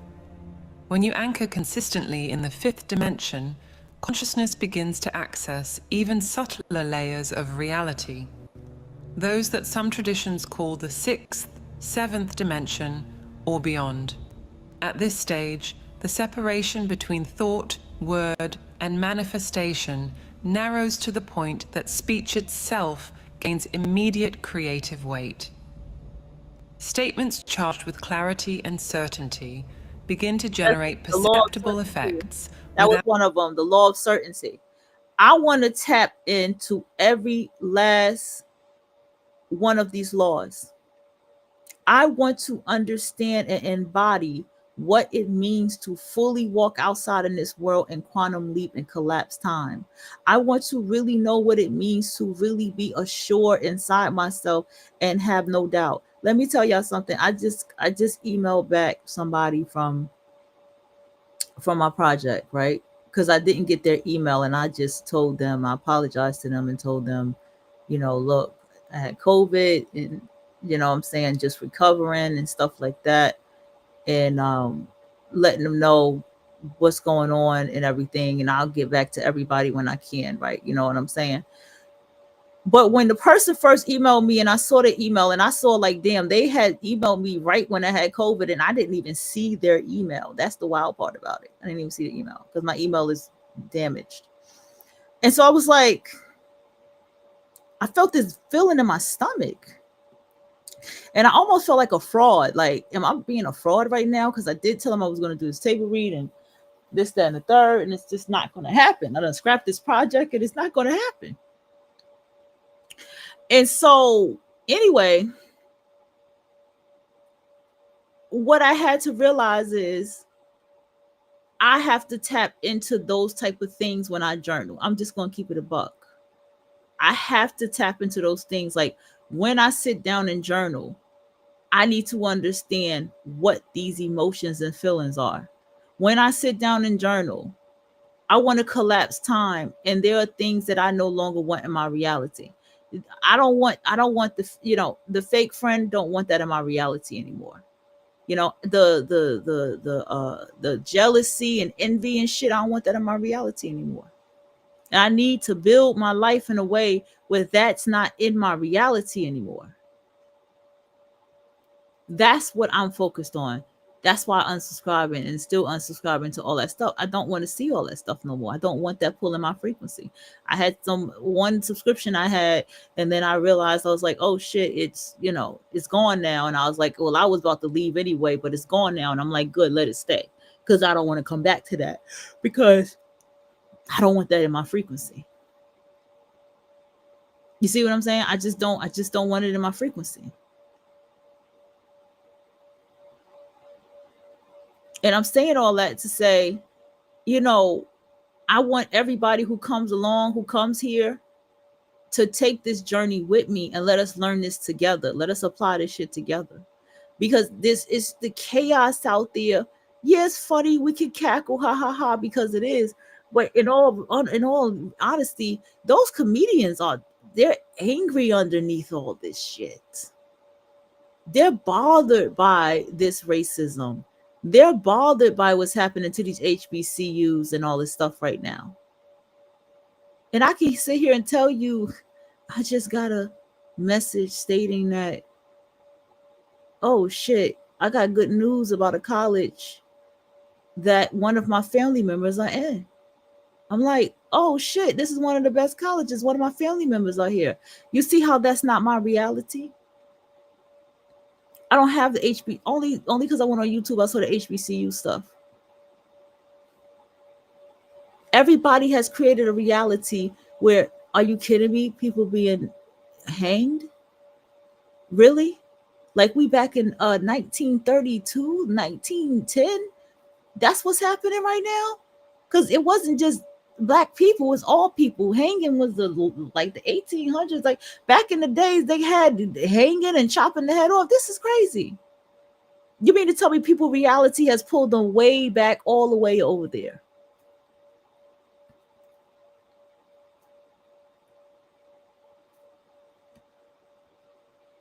Let's go. Without the delay characteristic of 3D. This is not a coincidence or miracle. It is the natural functioning of a field that is fully unobstructed and aligned. In this process, the old mind, shaped by conditioning, fears, and rigid identities, begins to dissolve. For many, this is a strange experience, looking at old photos or remembering past situations and feeling as if they were memories from another lifetime. Mental clarity increases exponentially, and illusions once well disguised by the ego become transparent. What was once accepted as normal reveals itself as artificial, and the impulse to live according to those artifices simply disappears. The consequence of this dissolution is a growing state of lightness and inner spaciousness. This is not continuous euphoria, but a stable calm that settles in as a backdrop. Resistance to the present moment drops dramatically. Circumstances that would once have triggered anxiety or frustration are now received as part of a larger flow, understood within a broader context of life's purpose. This acceptance is not resignation. It is a conscious choice to stop wasting energy fighting what is already manifested, redirecting it instead toward creating what still exists in potential. At the collective level, these changes carry significant implications. A critical mass of people operating from the vibrational coherence of 5D inevitably alters the collective field. This affects social, economic, and even power structures that depend on individuals remaining locked into the frequency of scarcity, fear, and reactivity. Although these systems resist, their functioning becomes increasingly unstable as more people stop feeding them energetically. This transition, however, is not uniform. Each person experiences it according to their own ascension program, shaped by soul-level choices that precede this physical lifetime. For this reason, comparing timelines or trying to force stages only creates frustration. True progress lies in recognizing the signs along your own path and deepening internal alignment, without the need to measure yourself against anyone else's progress. Ultimately, the developments of the fifth dimension translate into a radical shift of power. The command center is no longer out there, in circumstances, in institutions, or in social expectations, but within. Life stops being a continuous reaction to external stimuli and becomes a conscious, creative act in which every thought, emotion, and action is a deliberate choice rather than an automatic response. This shift marks the threshold between merely observing the change and fully embracing it as a permanent condition of existence. After exploring the fundamentals, the core concept, and the implications of the fifth dimension, it becomes clear that this transition is not a remote hypothesis. It is an active process already underway that does not depend on individual beliefs in order to exist. What determines its intensity for each person is only the degree of awareness with which they choose to live it. This realization is uncomfortable because it dismantles the most common excuse, the idea that one day the conditions will be ideal for living fully in this state. The moment is always now, and postponing it is, in practice, deciding to remain oscillating between frequencies. All of the narrative converges on a central point. Reality is shaped by vibrational states, and this is not an exception or a privilege of the few. The difference between the three-dimensional and the five-dimensional experience lies in the clarity with which this law is perceived and applied. To live in 5D is to accept that every external event is the consequence of an internal configuration, and that there are no shortcuts to changing the scenery without adjusting the source. This recognition confronts the logic inherited from 3D, which places physical effort and linear control as the main engines of achievement. The logic of 5D relegates them to the role of final extensions of something that began in the vibrational field. And this reversal requires more than intellectual understanding. It demands the willingness to sustain internal states that do not yet have visible correspondence in the outer world, keeping them stable until alignment is translated into form. When that stability is reached, the relationship with the physical world changes entirely. Work, relationships, the body, and circumstances stop being seen as causes of the internal state and are recognized instead as effects. This dissolves the need to chase or to convince and shifts attention to the continuous calibration of one's own field, the most strategic action available. On an individual level, this shift implies radical responsibility. With no room to transfer blame, each person sees themselves as the origin of their own experience. On a collective level, it opens the way for larger transformations. As a growing number of individuals sustain vibrational coherence, patterns based on fear and scarcity begin to lose support. This is not an instant collapse, but a gradual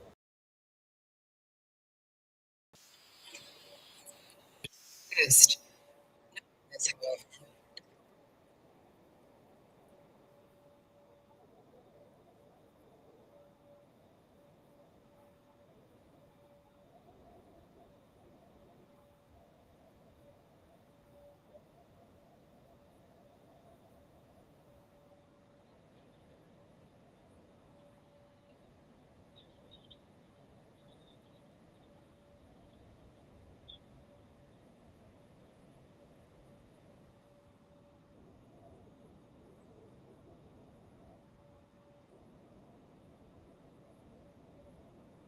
Y'all still see this?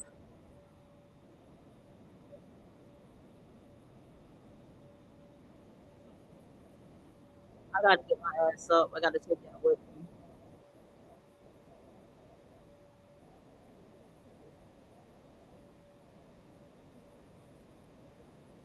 What they're also telling you, did y'all catch that? Okay.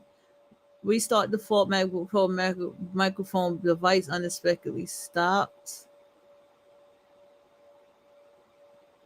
Restarted default microphone. Okay. Everything okay?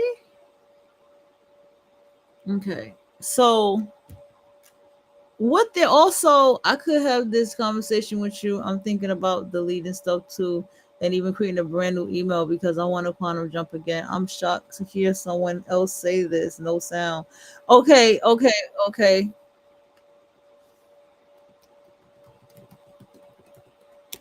I'm trying to make sure I didn't get copyright strike.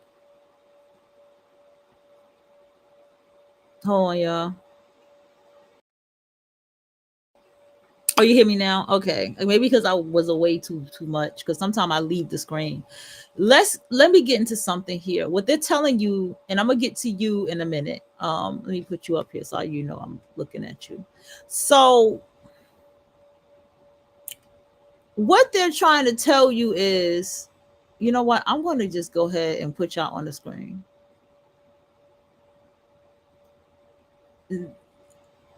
Okay. Well, it won't let me display the comments, I guess, because I got all this fancy stuff going on. Hold on, y'all. It won't let me. Okay. So what this part is telling you is when you are meditating, they're telling you to go deeper, travel, take yourself to places, take yourself into the places that you're quantum leaping into. Feel the place that you're going into when you quantum leap day by day. That's what they're telling you. Now let's get into this part right here. Okay. I could have this conversation with you. I'm thinking about deleting stuff too and even creating brand new emails because I want to quantum jump again. I'm shocked to hear someone else say this. Yeah, this happened today for me because it was going to happen regardless, but like I had to direct business to that account. I mean, even when I was about to do business as far as like, apartment stuff, I said, nah, I'm not giving these motherfuckers. They don't get into my lair. They don't get me like this. So I directed them to another email. My email I had for Eons. I said, y'all go to the Eons email. It wasn't been there. Cause shit, that one got some years on that bitch. That email got some years on her. Okay. That's my oldest motherfucking, well, not the oldest, but one of my oldest goddamn emails. And let me tell you, like, I dead ass, like, listen, I am not playing. I was unsubscribing today and cleaning out the algorithm. And the reason why I just go to another channel. I'm tired of doing that shit. I am so tired. I'm always on this channel because I'm always doing this. I'm always hosting or podcasting, whatever. So clean up the channel that I'm already on and focus on the type of topics I want to talk about. Because I am serious. This is being applied in my life. We are quantum leaping, deep diving into quantum leaping, and we're doing this shit together. Okay? Because I need quantum leap to answer every motherfucking question that I have. Okay? I asked Quantum Leap a question too, and at my Chat GTP, I have a frequency GPT. It had answered the question for me. Hold on.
I want to show you something.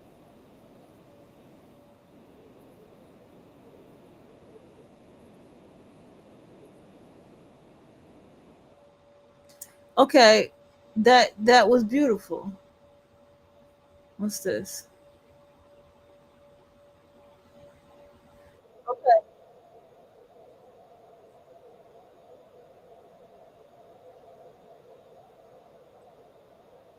Okay, it's one of those hidden way to shift into a higher dimension.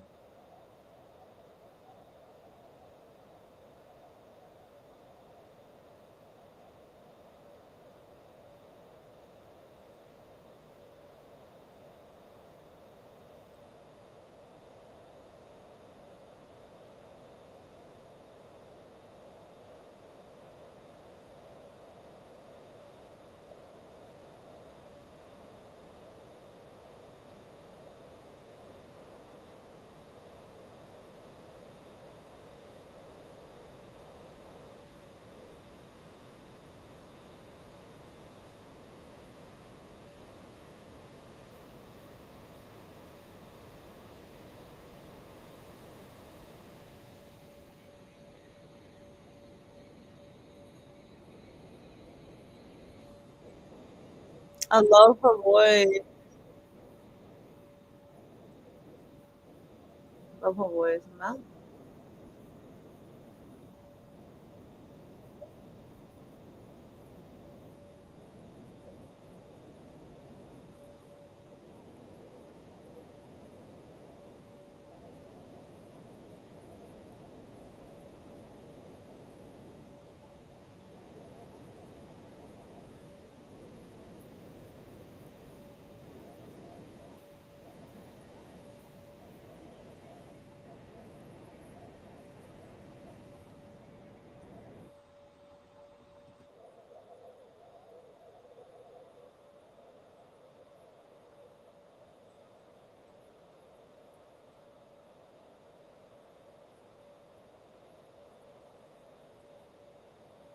Mm-hmm.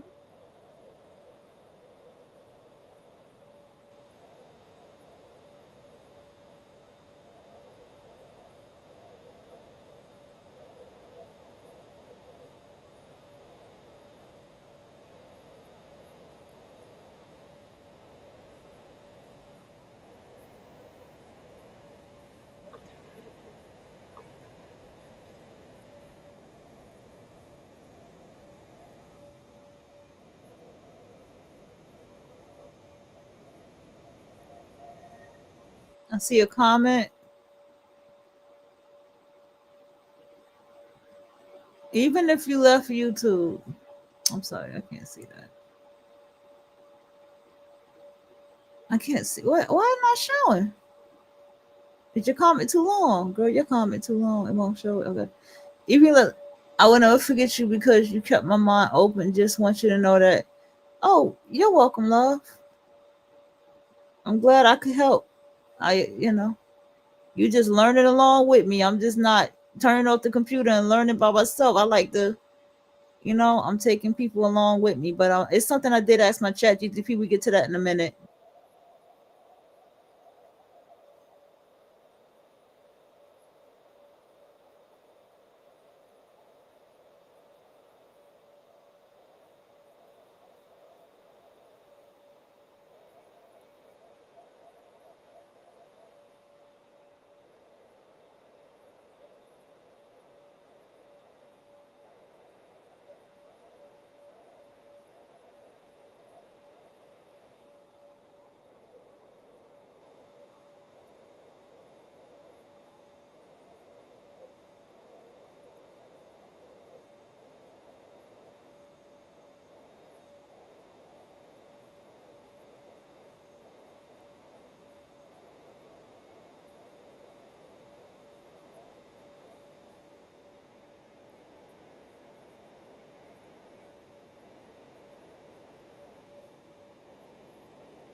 So when we have all of these people going back and forth about Trump, when we got all these people going back and forth about mammies, when we got all these people going back and forth about what's right and what's wrong and what the world should be and what it's not, right? The black and white that I'm showing you across the screen.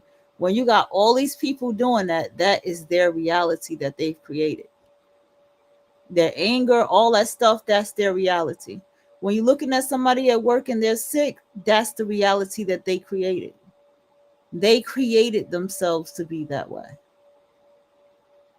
Okay, like we gotta accept it for what it is. It's an effect because of the causes, because you reap what you sow. And we see, oh, you sick, this and that with your health, you reaped what you have been sowing. When I had COVID, I reaped what I have been sowing. And then after that happened, I got off my ass and I was like, you know what? Changes.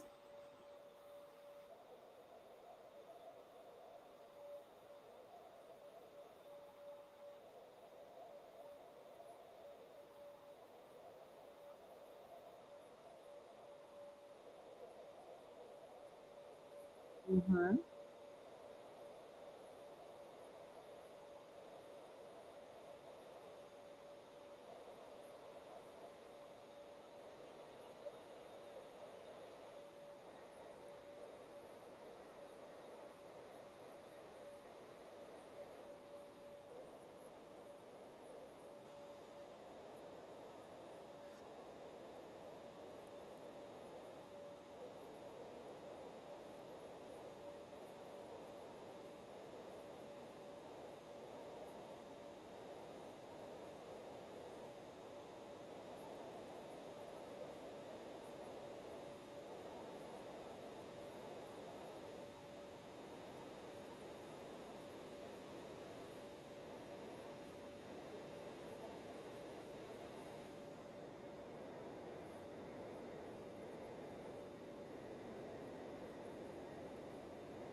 Yes. So when you sit here, I know she hitting hard, but remember, I gotta watch my copyright because I done let it play a little bit too long.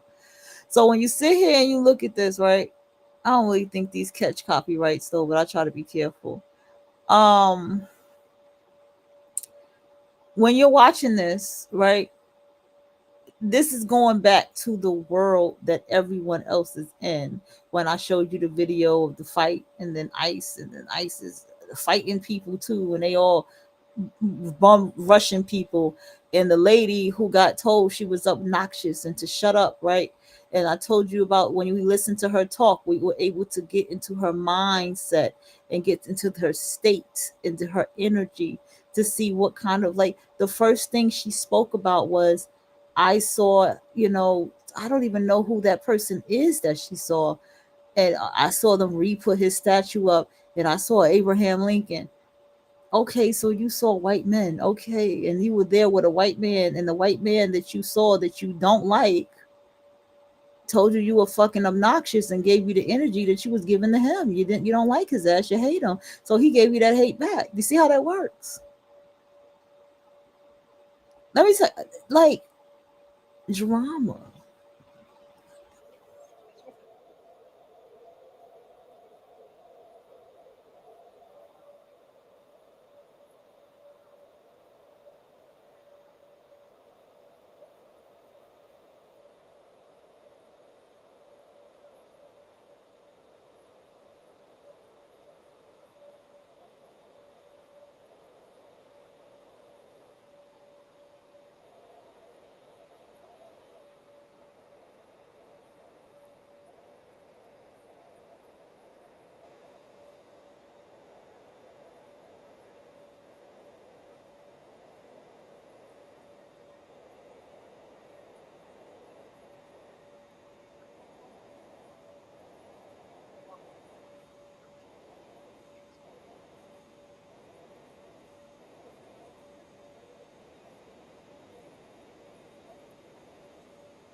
Do y'all understand that this level of spirituality and science is not new? Do y'all understand that this level of spirituality and science has been here since fucking slavery? Before it, quantum leaping has been here since the 700s. Go do your research. Since the 700s AD, something like that. Did they say AD, or they didn't say which one, but it was definitely the 700s. Do you understand what I'm saying to you? There is nothing new under the sun. What's new is the levels of how you begin to learn, which wasn't called quantum leaping, but what we call about laws of attraction, and really understanding what is the laws of the universe for real. It's like the first law is self-preservation. First law is self-preservation. And we get the book by Chopra and all that stuff, and it's like, okay, yeah, sounds good, but what does it really mean? So now we getting into quantum leaping. So when we quantum leap, what are we collapsing time into? Because nothing makes more sense to me than everything that the Creators Code has said. Like nothing, like everything about the Creators Code is like, yo, it can't not make no goddamn sense. Do you feel me? Like, it's like, yo, all these people you see who are not the best singers, who are not the best dancers, right? Who are not the best cooks, who are not the best damn radio hosts or podcasters, not the best politician, all these different things, just fill in the blank, not the best, but they are out there working and going and going and creating a world for themselves, and people love them.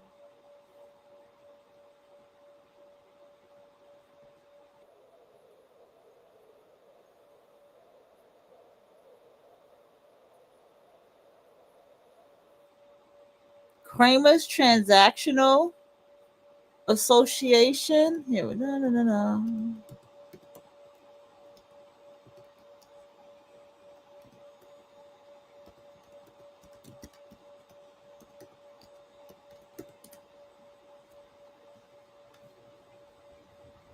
John Kramer's Transactional Interpretations is a philosophical approach to quantum mechanics that emphasizes the role of waves in quantum processes. It persists that quantum events occur through a handshake exchange of advanced and retarded waves, which are physically real and not merely mathematical representation of knowledge. Kramer argues that TIQM, that's the transactional, resolves issue with the Copenhagen interpretation. I've heard that name before. In the many worlds interpretation by avoiding the observer dependent reality that has been criticized. It says resolve issues with the interpretation that the many worlds interpretation by avoiding the observer dependent reality has been criticized. The transactional interpretation is explicitly non-local and has been shown to be consistent with recent tests. Okay, so let's just see what more they're going to say. Let's go.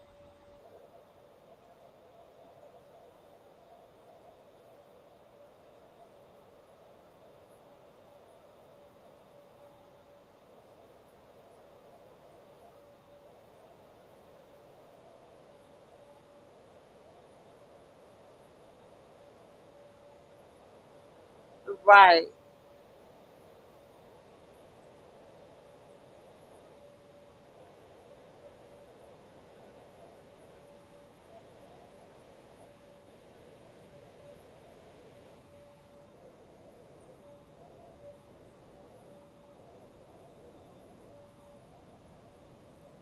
Right.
See, I've heard a law of assumption.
Okay.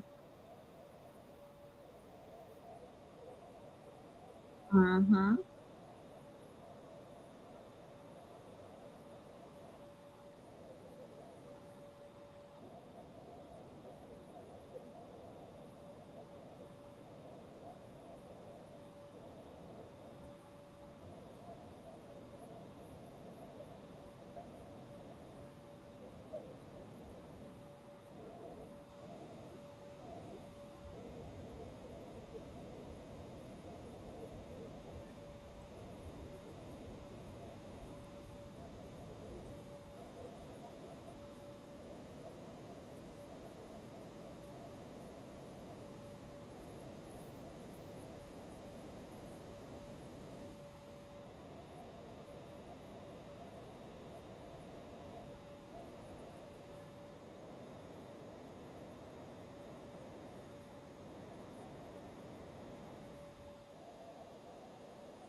Fidelity.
All right, I want to jump into something real quick because I'm about to finally get my ass up.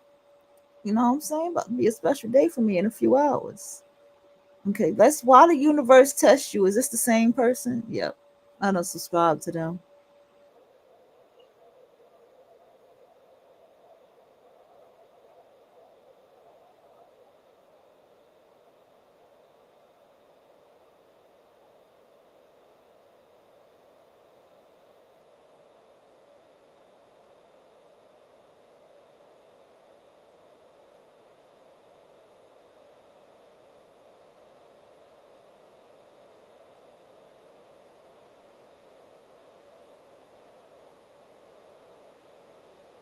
Wait, that's him, y'all.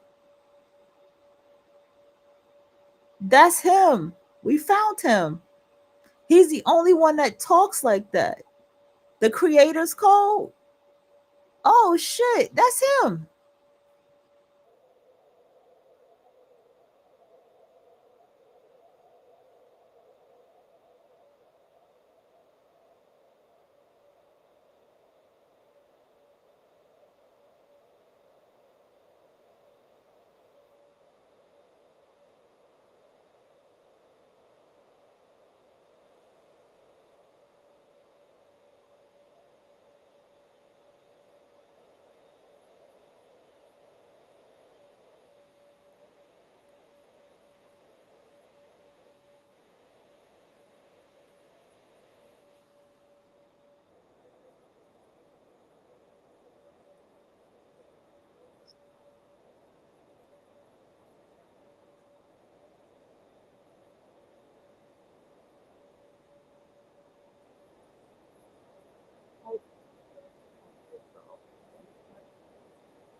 And see, as long as I keep cleaning up this algorithm on this page, as long as I keep up this and I clean it down to this type of topics, then this is how we can dig more and more and more and more and more into understanding how what this is really is.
Uh-huh.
I am which I desire to be.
Yes.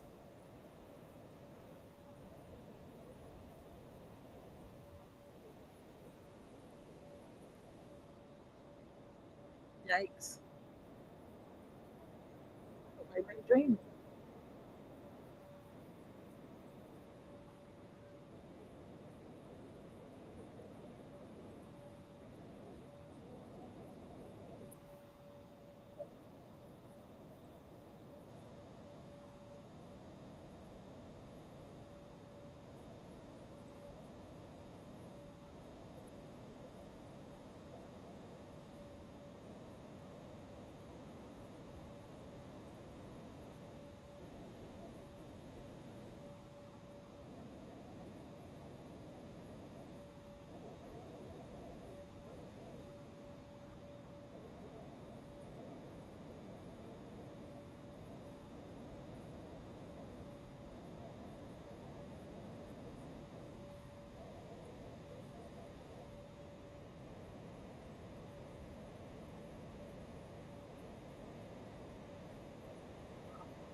Right, because that's what I tell you. People go into these very shallow places. I want $1 million. They want all this like material things. I think, wanting a car, that's normal, you know what I'm saying?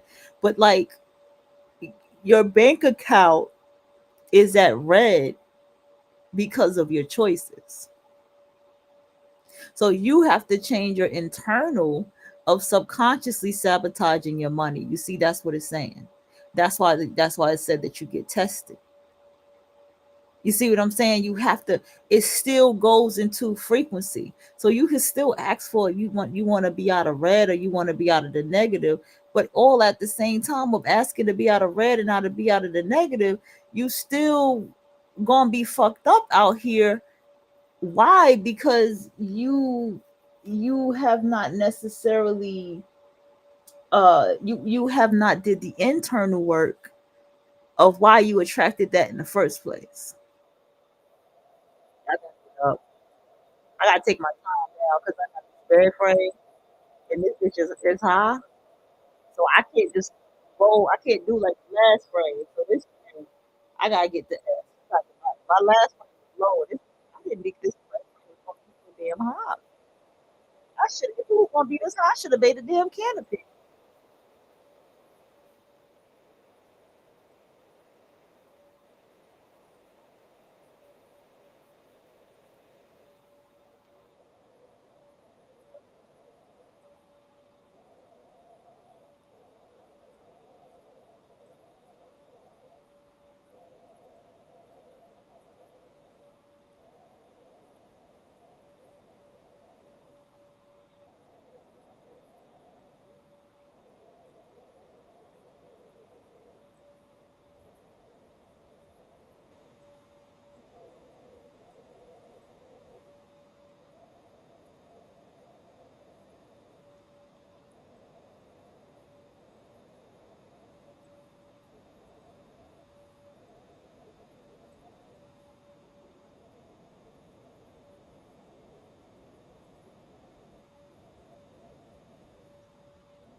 Mhm.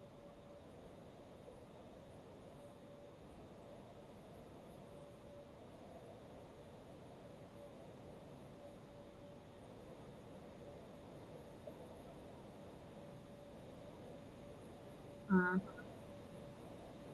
Yep.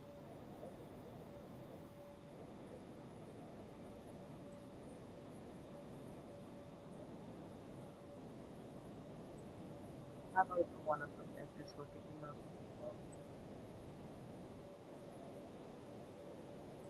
Mhm.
Mhm.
Mm-hmm.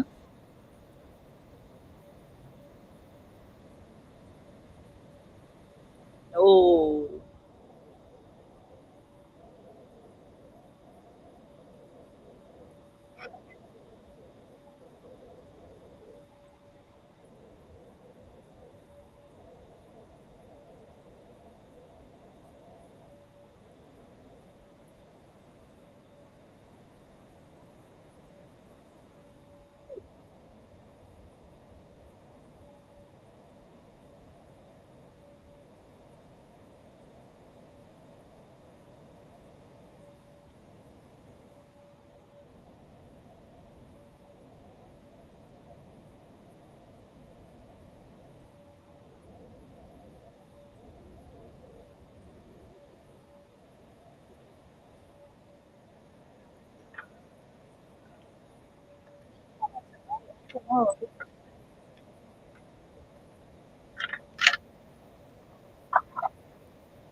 Did y'all catch? Okay, before we get to that, because I'm getting up now, and you know I gotta get up new, in a new bed. Listen, oh my gosh, my foot is literally dangling off this bed. I wish you guys can see this. This is gonna be wild. Oh, oh, this is gonna be wild. Do y'all hear me? I gotta hit this living room and make some moves. But I want y'all, did y'all pay attention to something that was said here? She said that these books that we have been reading for all these years, like books like how do I say this? Books like The Four Agreements, you know, I guess these universal laws of attraction books and stuff like that. This is why quantum leaping is at a whole nother level of a conversation. And this is also why when people talk about quantum leaping, it sounds so like you can say all over the place, right? Because it's like, well, what the fuck are y'all talking about? What do you mean this and collapsing time and this, that, and the third? But see, the beauty of the Creator's Code is an excellent book. And now we know it's probably a whole lecture, actually. Because what it's showing is, wait a fucking minute. Hold on. This is what it means to collapse time. This is why if I meditate and all this mantra stuff, I end up and I stop doing this shit because it wasn't properly directed on how to do it. You feel me? And then there's those other aspects of it all where it's like, oh shit. Hold on, y'all. There's those other aspects of it all where it's like, hold on, right? You know what I'm saying? Like where it's like, oh shit, this is all I had to do in order to obtain this. You feel what I'm saying? So let's go ahead into true transformation.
Wait.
Yes. Yes.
Damn it.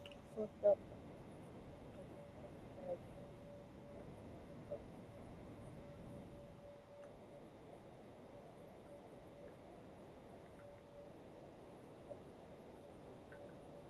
Mm-hmm.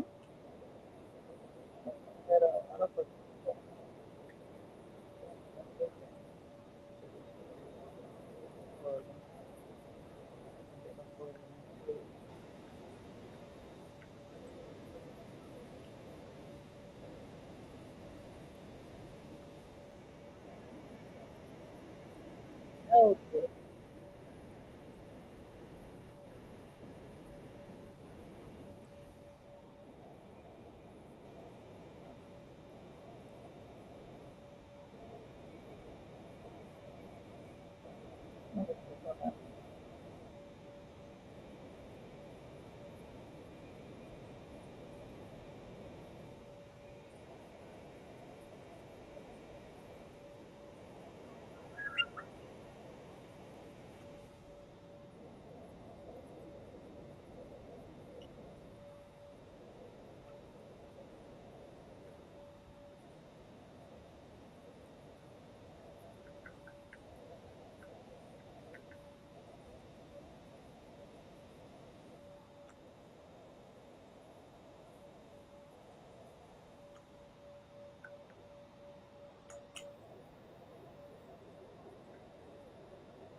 Did y'all catch that? She said 3907. Let's go back. Okay, let's go back. Let's go to 3903. Listen to her.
So the universe obeys you, the reality obeys you, right?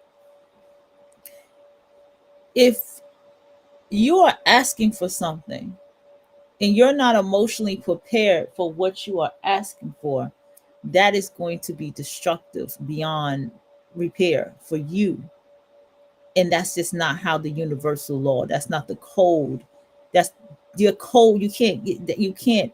It's about how you code yourself. You see what I'm saying? The creator's code is you. You are the code. So it cannot work that way. Says when you're sick, it means that you're asking for something, but you're not emotionally prepared for what you're asking for. Now that I was trying to rewind, I don't know why my rewinds are not hitting, but it did say that. And I'm like, yo, didn't I tell y'all that when I got sick? It was a wake-up call for me.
Oh shit, this sucks. Okay, not this. There is a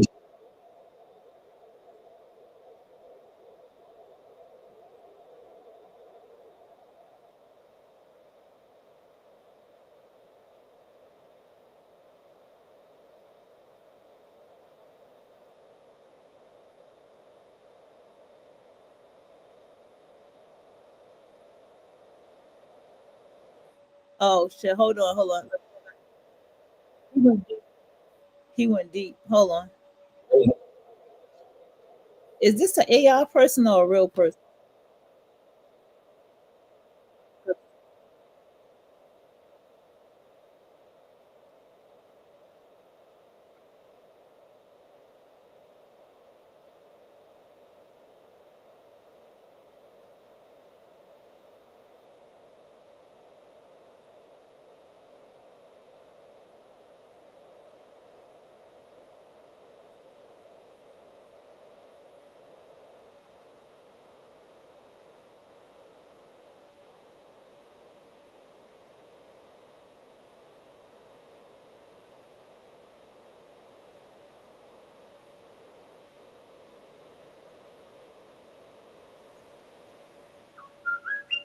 Okay, hold on. Let's go back.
This is not a good game.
Mm-hmm.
Yes.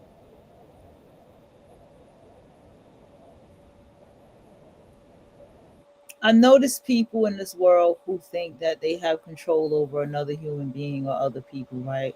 Who try to have all this control over people, right? These are the people who get the most sick in the world, and these are the people who go through the most biggest crash outs and mental breakdowns because they need all of this control. And the only thing that you need to be controlling is yourself.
It says you don't need a connection with God. You are God.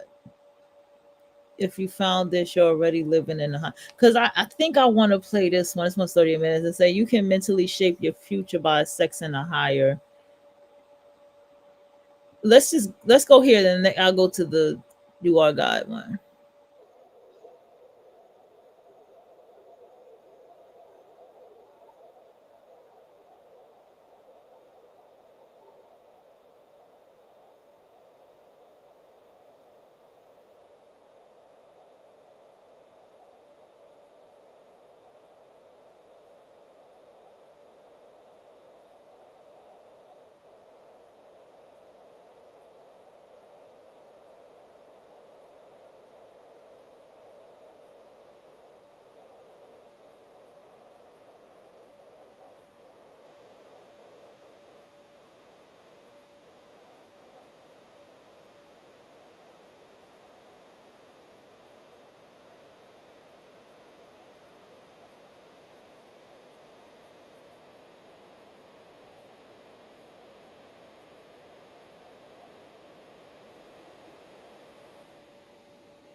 Here we go. I want this one.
All right.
Yes, I've heard this before.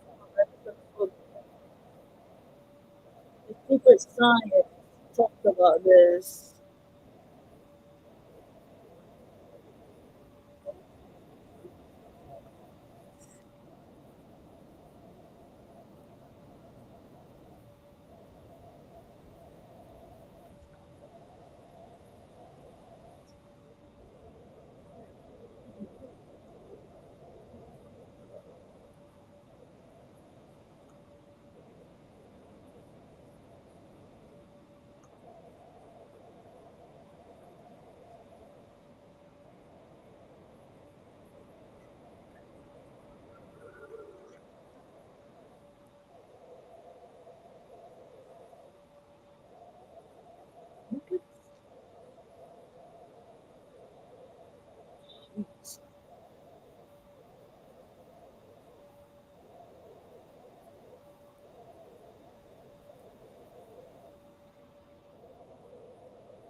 All right, so let me step in for a minute, y'all. I am laid out, okay?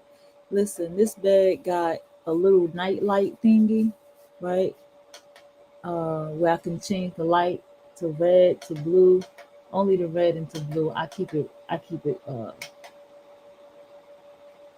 red. I can make bird sounds and shit. Y'all hear that? I wish I could see this shit. I can't even show it to y'all. Oh, I got stars, baby. Hey. And they mix up, so that's red and green. Oh, that's red and purple. We keeping that. That's the vibe right there, green. That's kind of fire. That's gonna help me decorate it here a little more. You hear the bird sound? All right, hold on.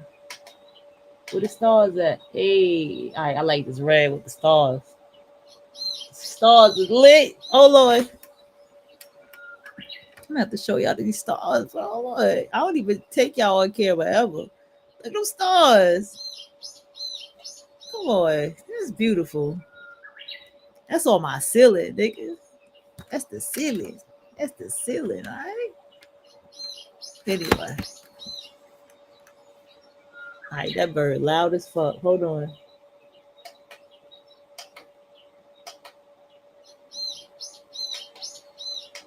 I done lost my color. Let me get my red back. All right, come on, man. Give me my red. Ooh. I should let y'all see the colors and shit. Ah, that shit all smoky and shit. Make me feel it's cold in here. Okay, that's that. Oh, water. Oh shit. They gonna love this shit. You hear that? The sound of water.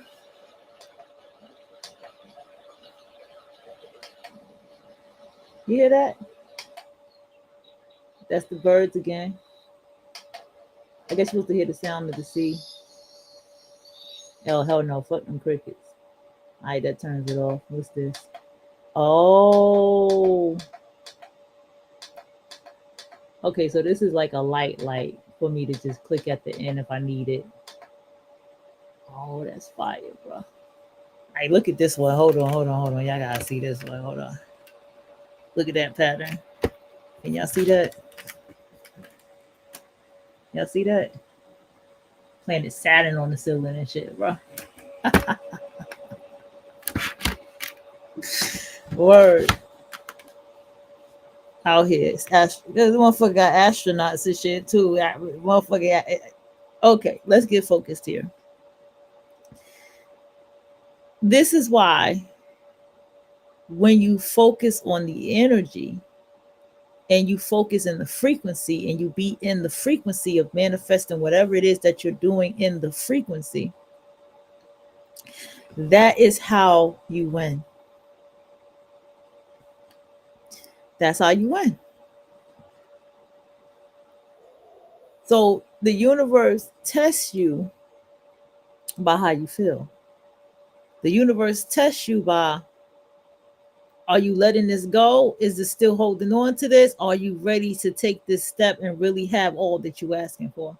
All that you're saying that you assuming that you already have? Are you truly ready to manifest and walk into the frequency that you say is yours? You're telling me that this is yours, but is this frequency truly yours? So your energy has to say, yes, it is. I am that I am. It has to say, I am what I desire. I am that I desire. You see?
go through?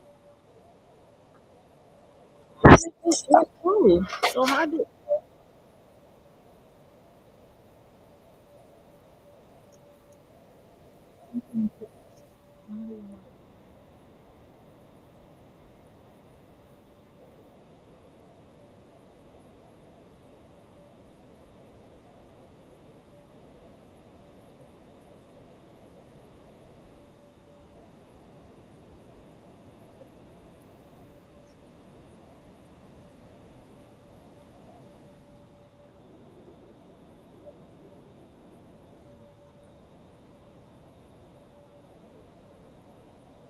no?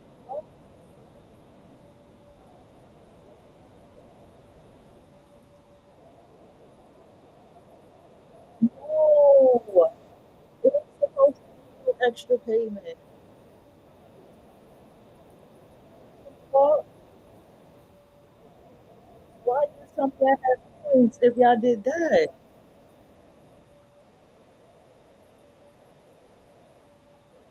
I really knew what the fuck I was getting. Yeah, what this moment?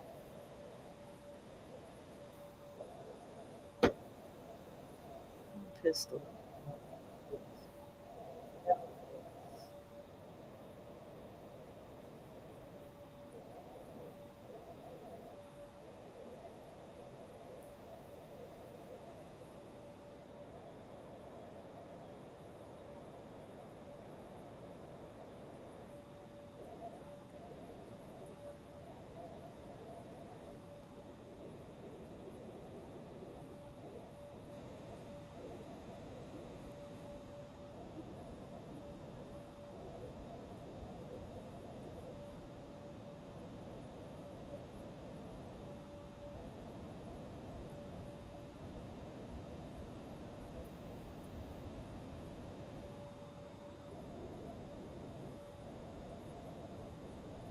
I'm not in the chat room. Oh my God.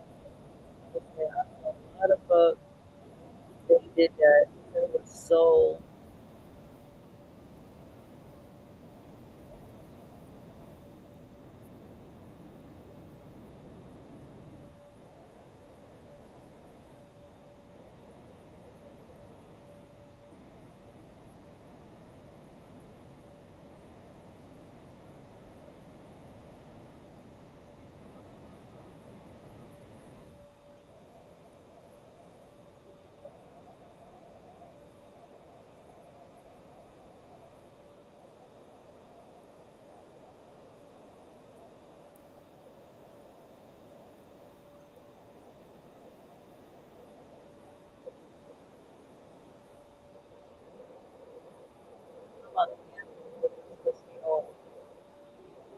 Not what it was.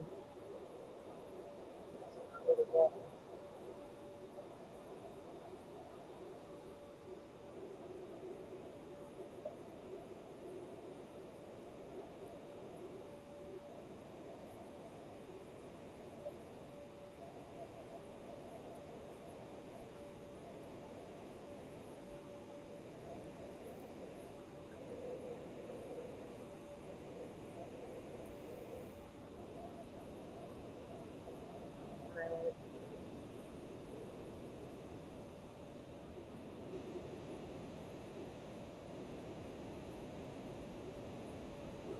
What's going on?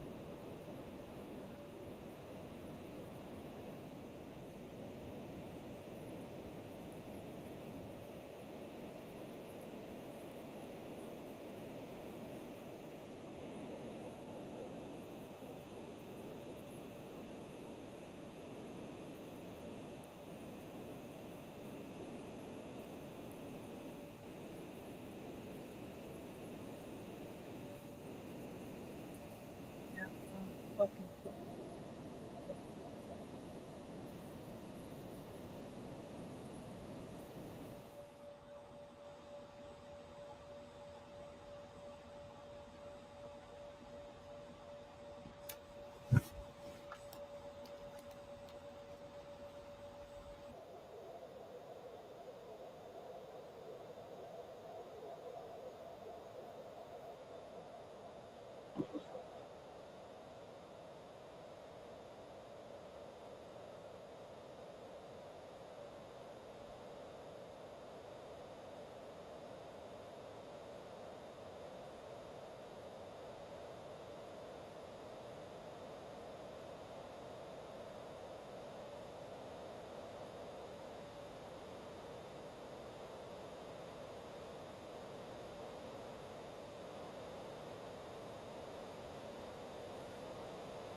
You erase your memory who you truly are. They erase your memory of who you truly are.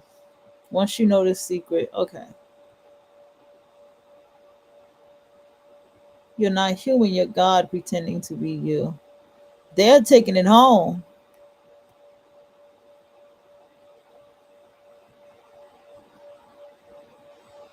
You don't need a connection with God, you are God. The best kept secret they don't want you to know. To decipher the code of reality. Uh,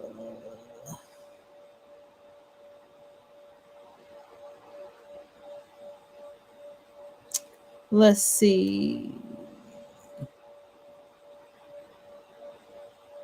Okay, someone said keep your mouth shut. You are not human, you're God pretending to be you. Let's try this one. I think this one is going to be good. Let's see. Did they text me back?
We're going to go back to them.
This artwork is good.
Okay, got it. Okay, listen. So you ever notice people who are heavy believers in God and this, that, and the third and all that stuff, right?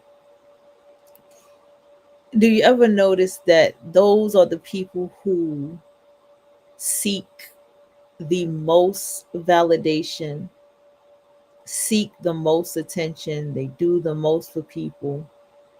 They are looking for validation for what they're doing.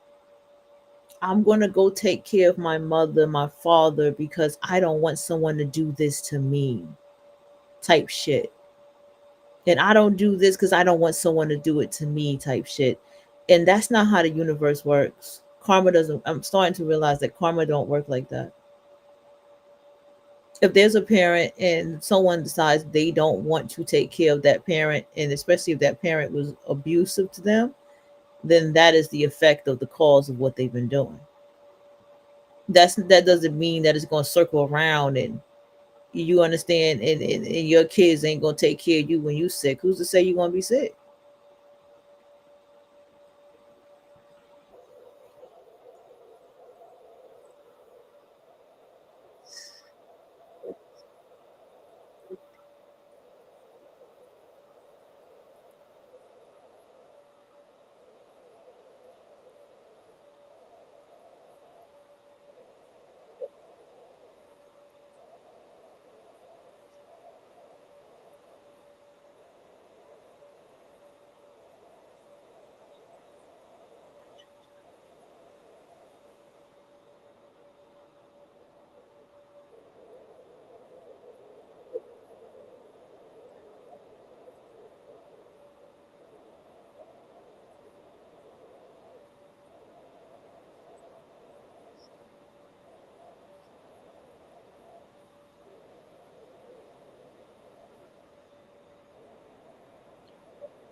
I ain't trying.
So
Okay, we done filled up in there.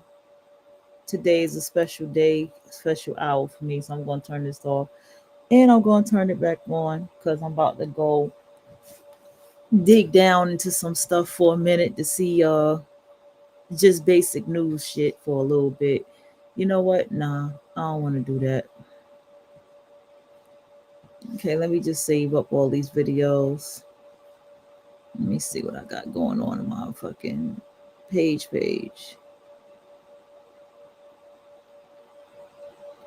Okay. There I go in part 5. They're not lucky. They are aligned. Alrighty, let's go. Why every time this girl pop up, they turn her down? Unborn baby DNA. Who knew what and when? Oh, shit. Oh, I got to get into this, y'all.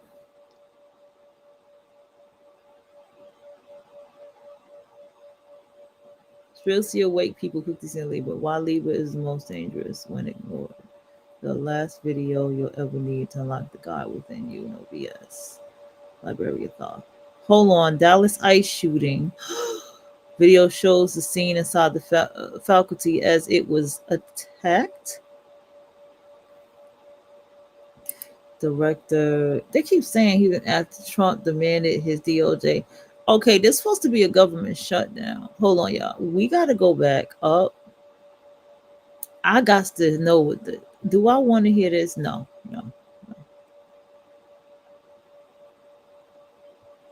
Hold on. No, I don't. I'm gonna have to hang this up because this shit is so fucking sad. This shit is so fucking sad. I can't do it no more. The Nazaya, I can't do that shit no more.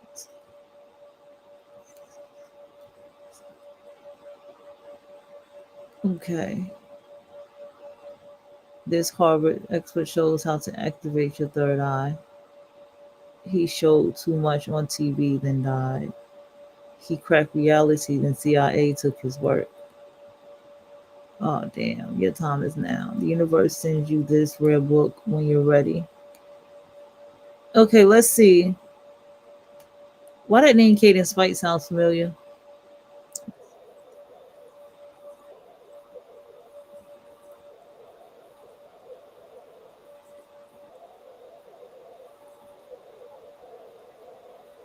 Oh boy, the voice. Time has come. Happy birthday to me. What a piece.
All right, let's get to it.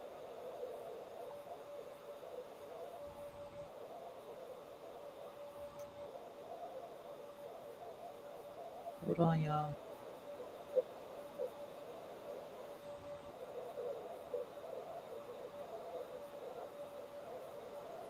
Okay, let's go.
I love when they tell stories.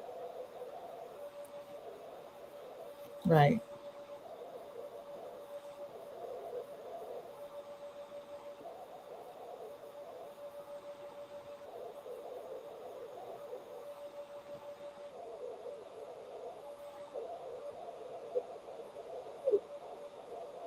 Hmm.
Oh.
know what I see?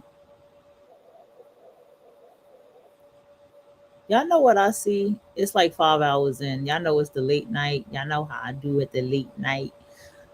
Um, you know what? You have to have your emotions intact. Like you have to be honed in, focus, mind on only what it is. You come out of it to handle whatever business you need to handle, family duties or whatever bills, but your energy is so focused and dedicated that you'll have that stuff balanced anyway. You'll be so in order and you'll have your standards and you'll be like, oh, let me make sure I pay this and this got to get done and this got to be due on this date. Let me make sure this get done, da da da da da.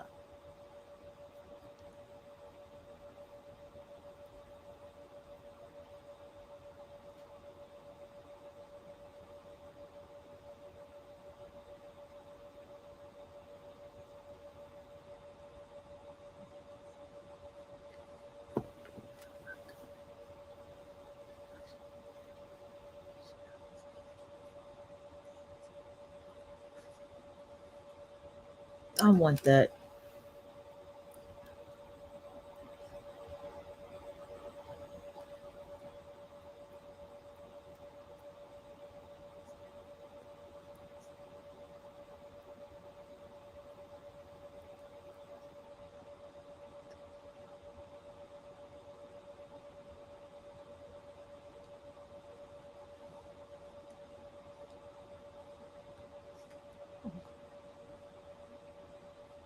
Okay, what happened? I have.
But his reality began to shift.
Oh, Abraham.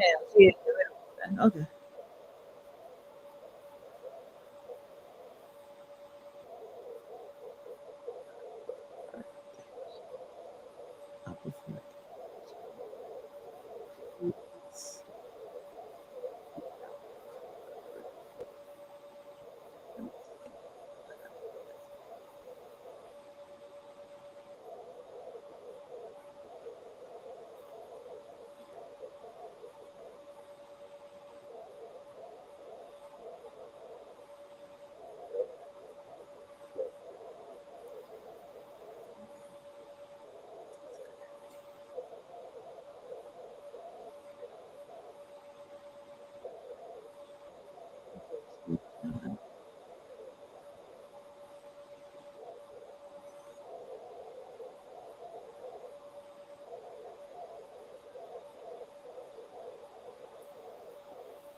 Oh, I like that. I trust that you will arrive in divine timing.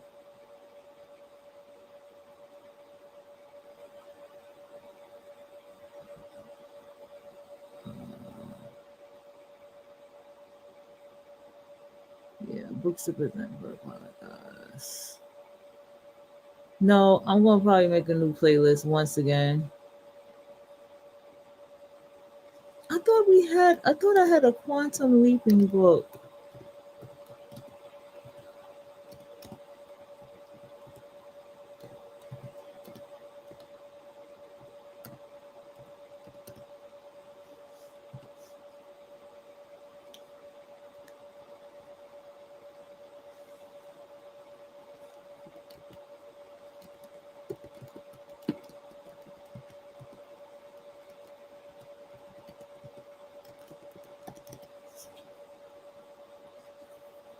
Well, I should make this public, but go ahead.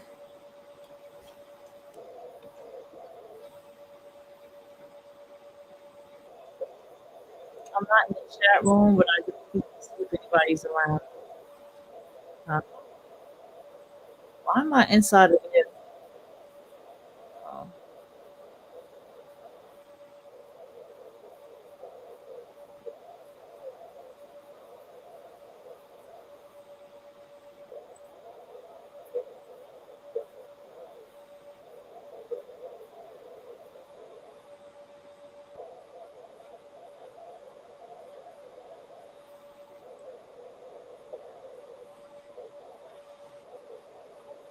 Mm-hmm.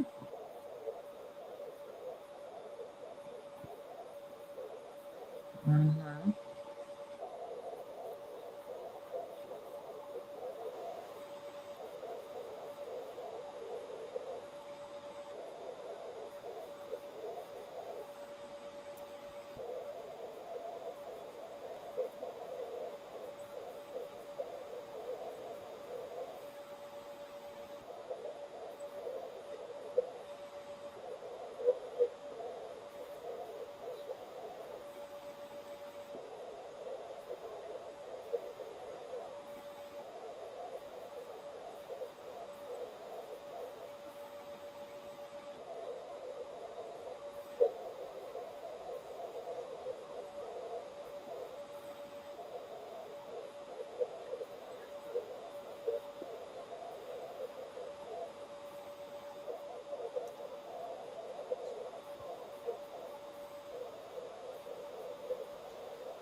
Mm-hmm.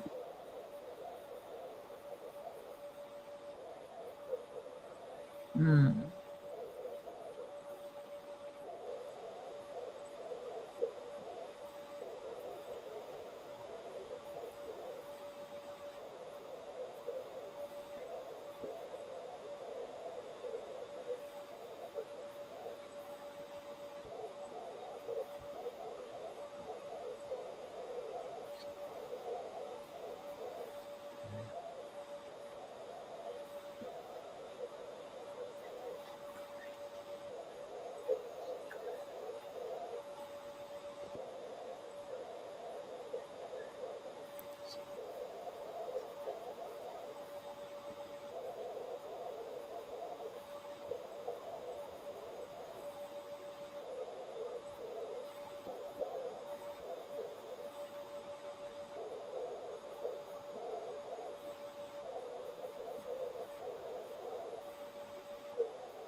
I love these stories.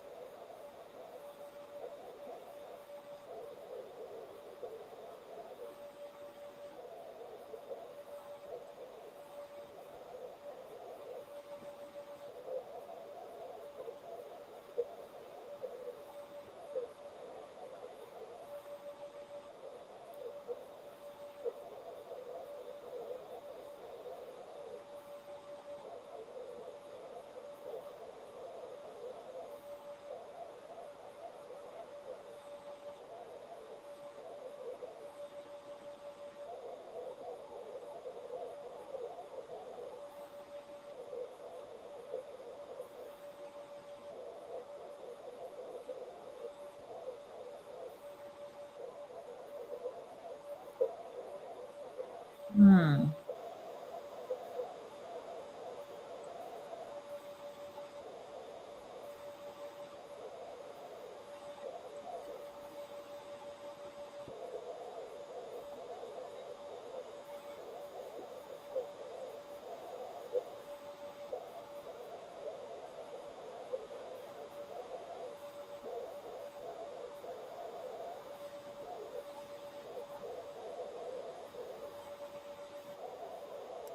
I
Hmm.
but had abandoned.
Hmm. Weird.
That was good.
All right, I'm gonna go ahead and go to the Miss Clark.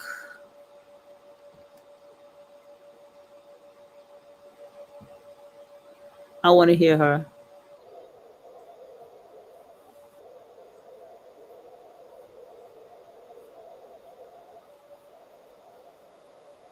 Yeah, she's from Ireland. Yeah, you can hear it stronger in this video.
This made me think about something, y'all. Like,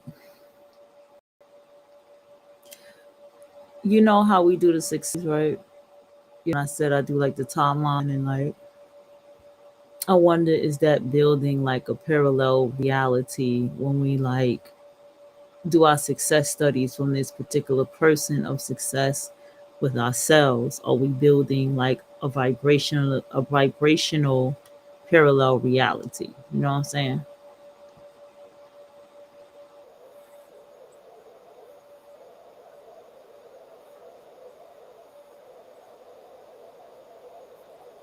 Right.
still here. I sleep a few times. Seriously. Yes.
And this is why the creator code is so important, because the creator code gets deep into,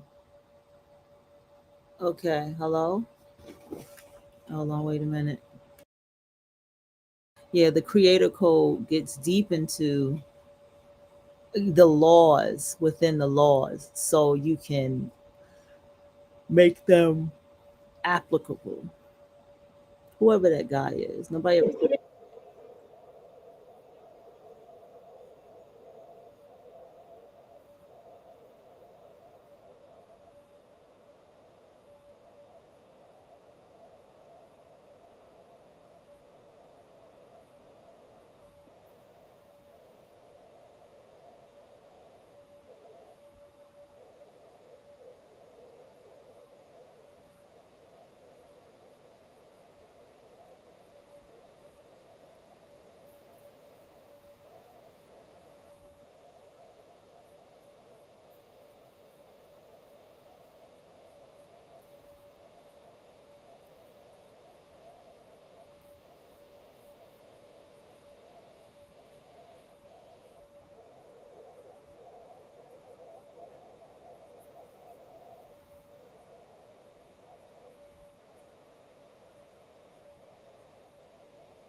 Okay, y'all.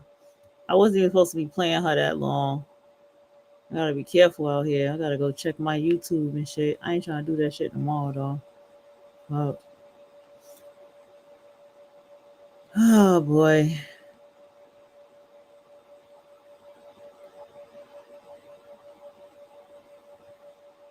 I think that we all get, after all this time of like listening, uh I think everybody gets so far where we are at with it and where the rest of the shows is going to take us. And so therefore what's going to happen is we are just going to work from this energy here, and we're going to just keep going and going and going. I'm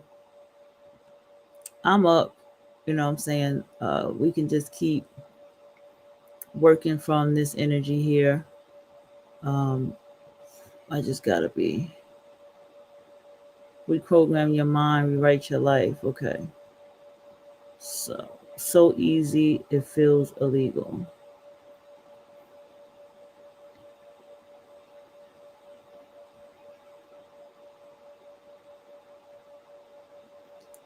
Neville Goddard, the best.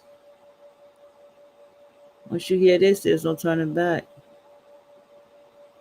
Think we already got the guy within code, the creator's code, as they call it.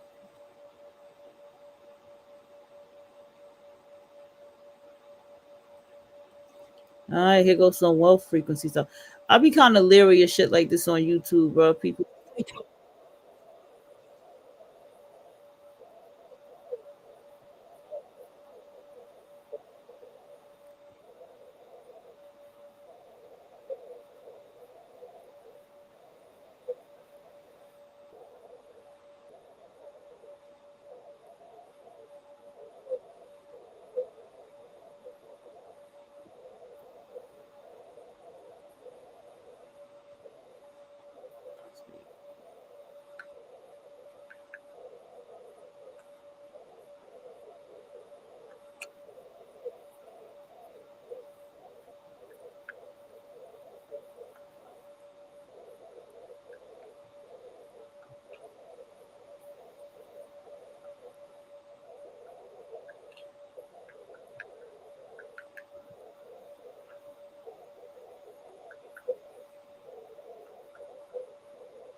Pricing saw meal delivery. $4.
go. I was almost there.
I get tired of these kind of fucking videos. I'm not gonna hold y'all.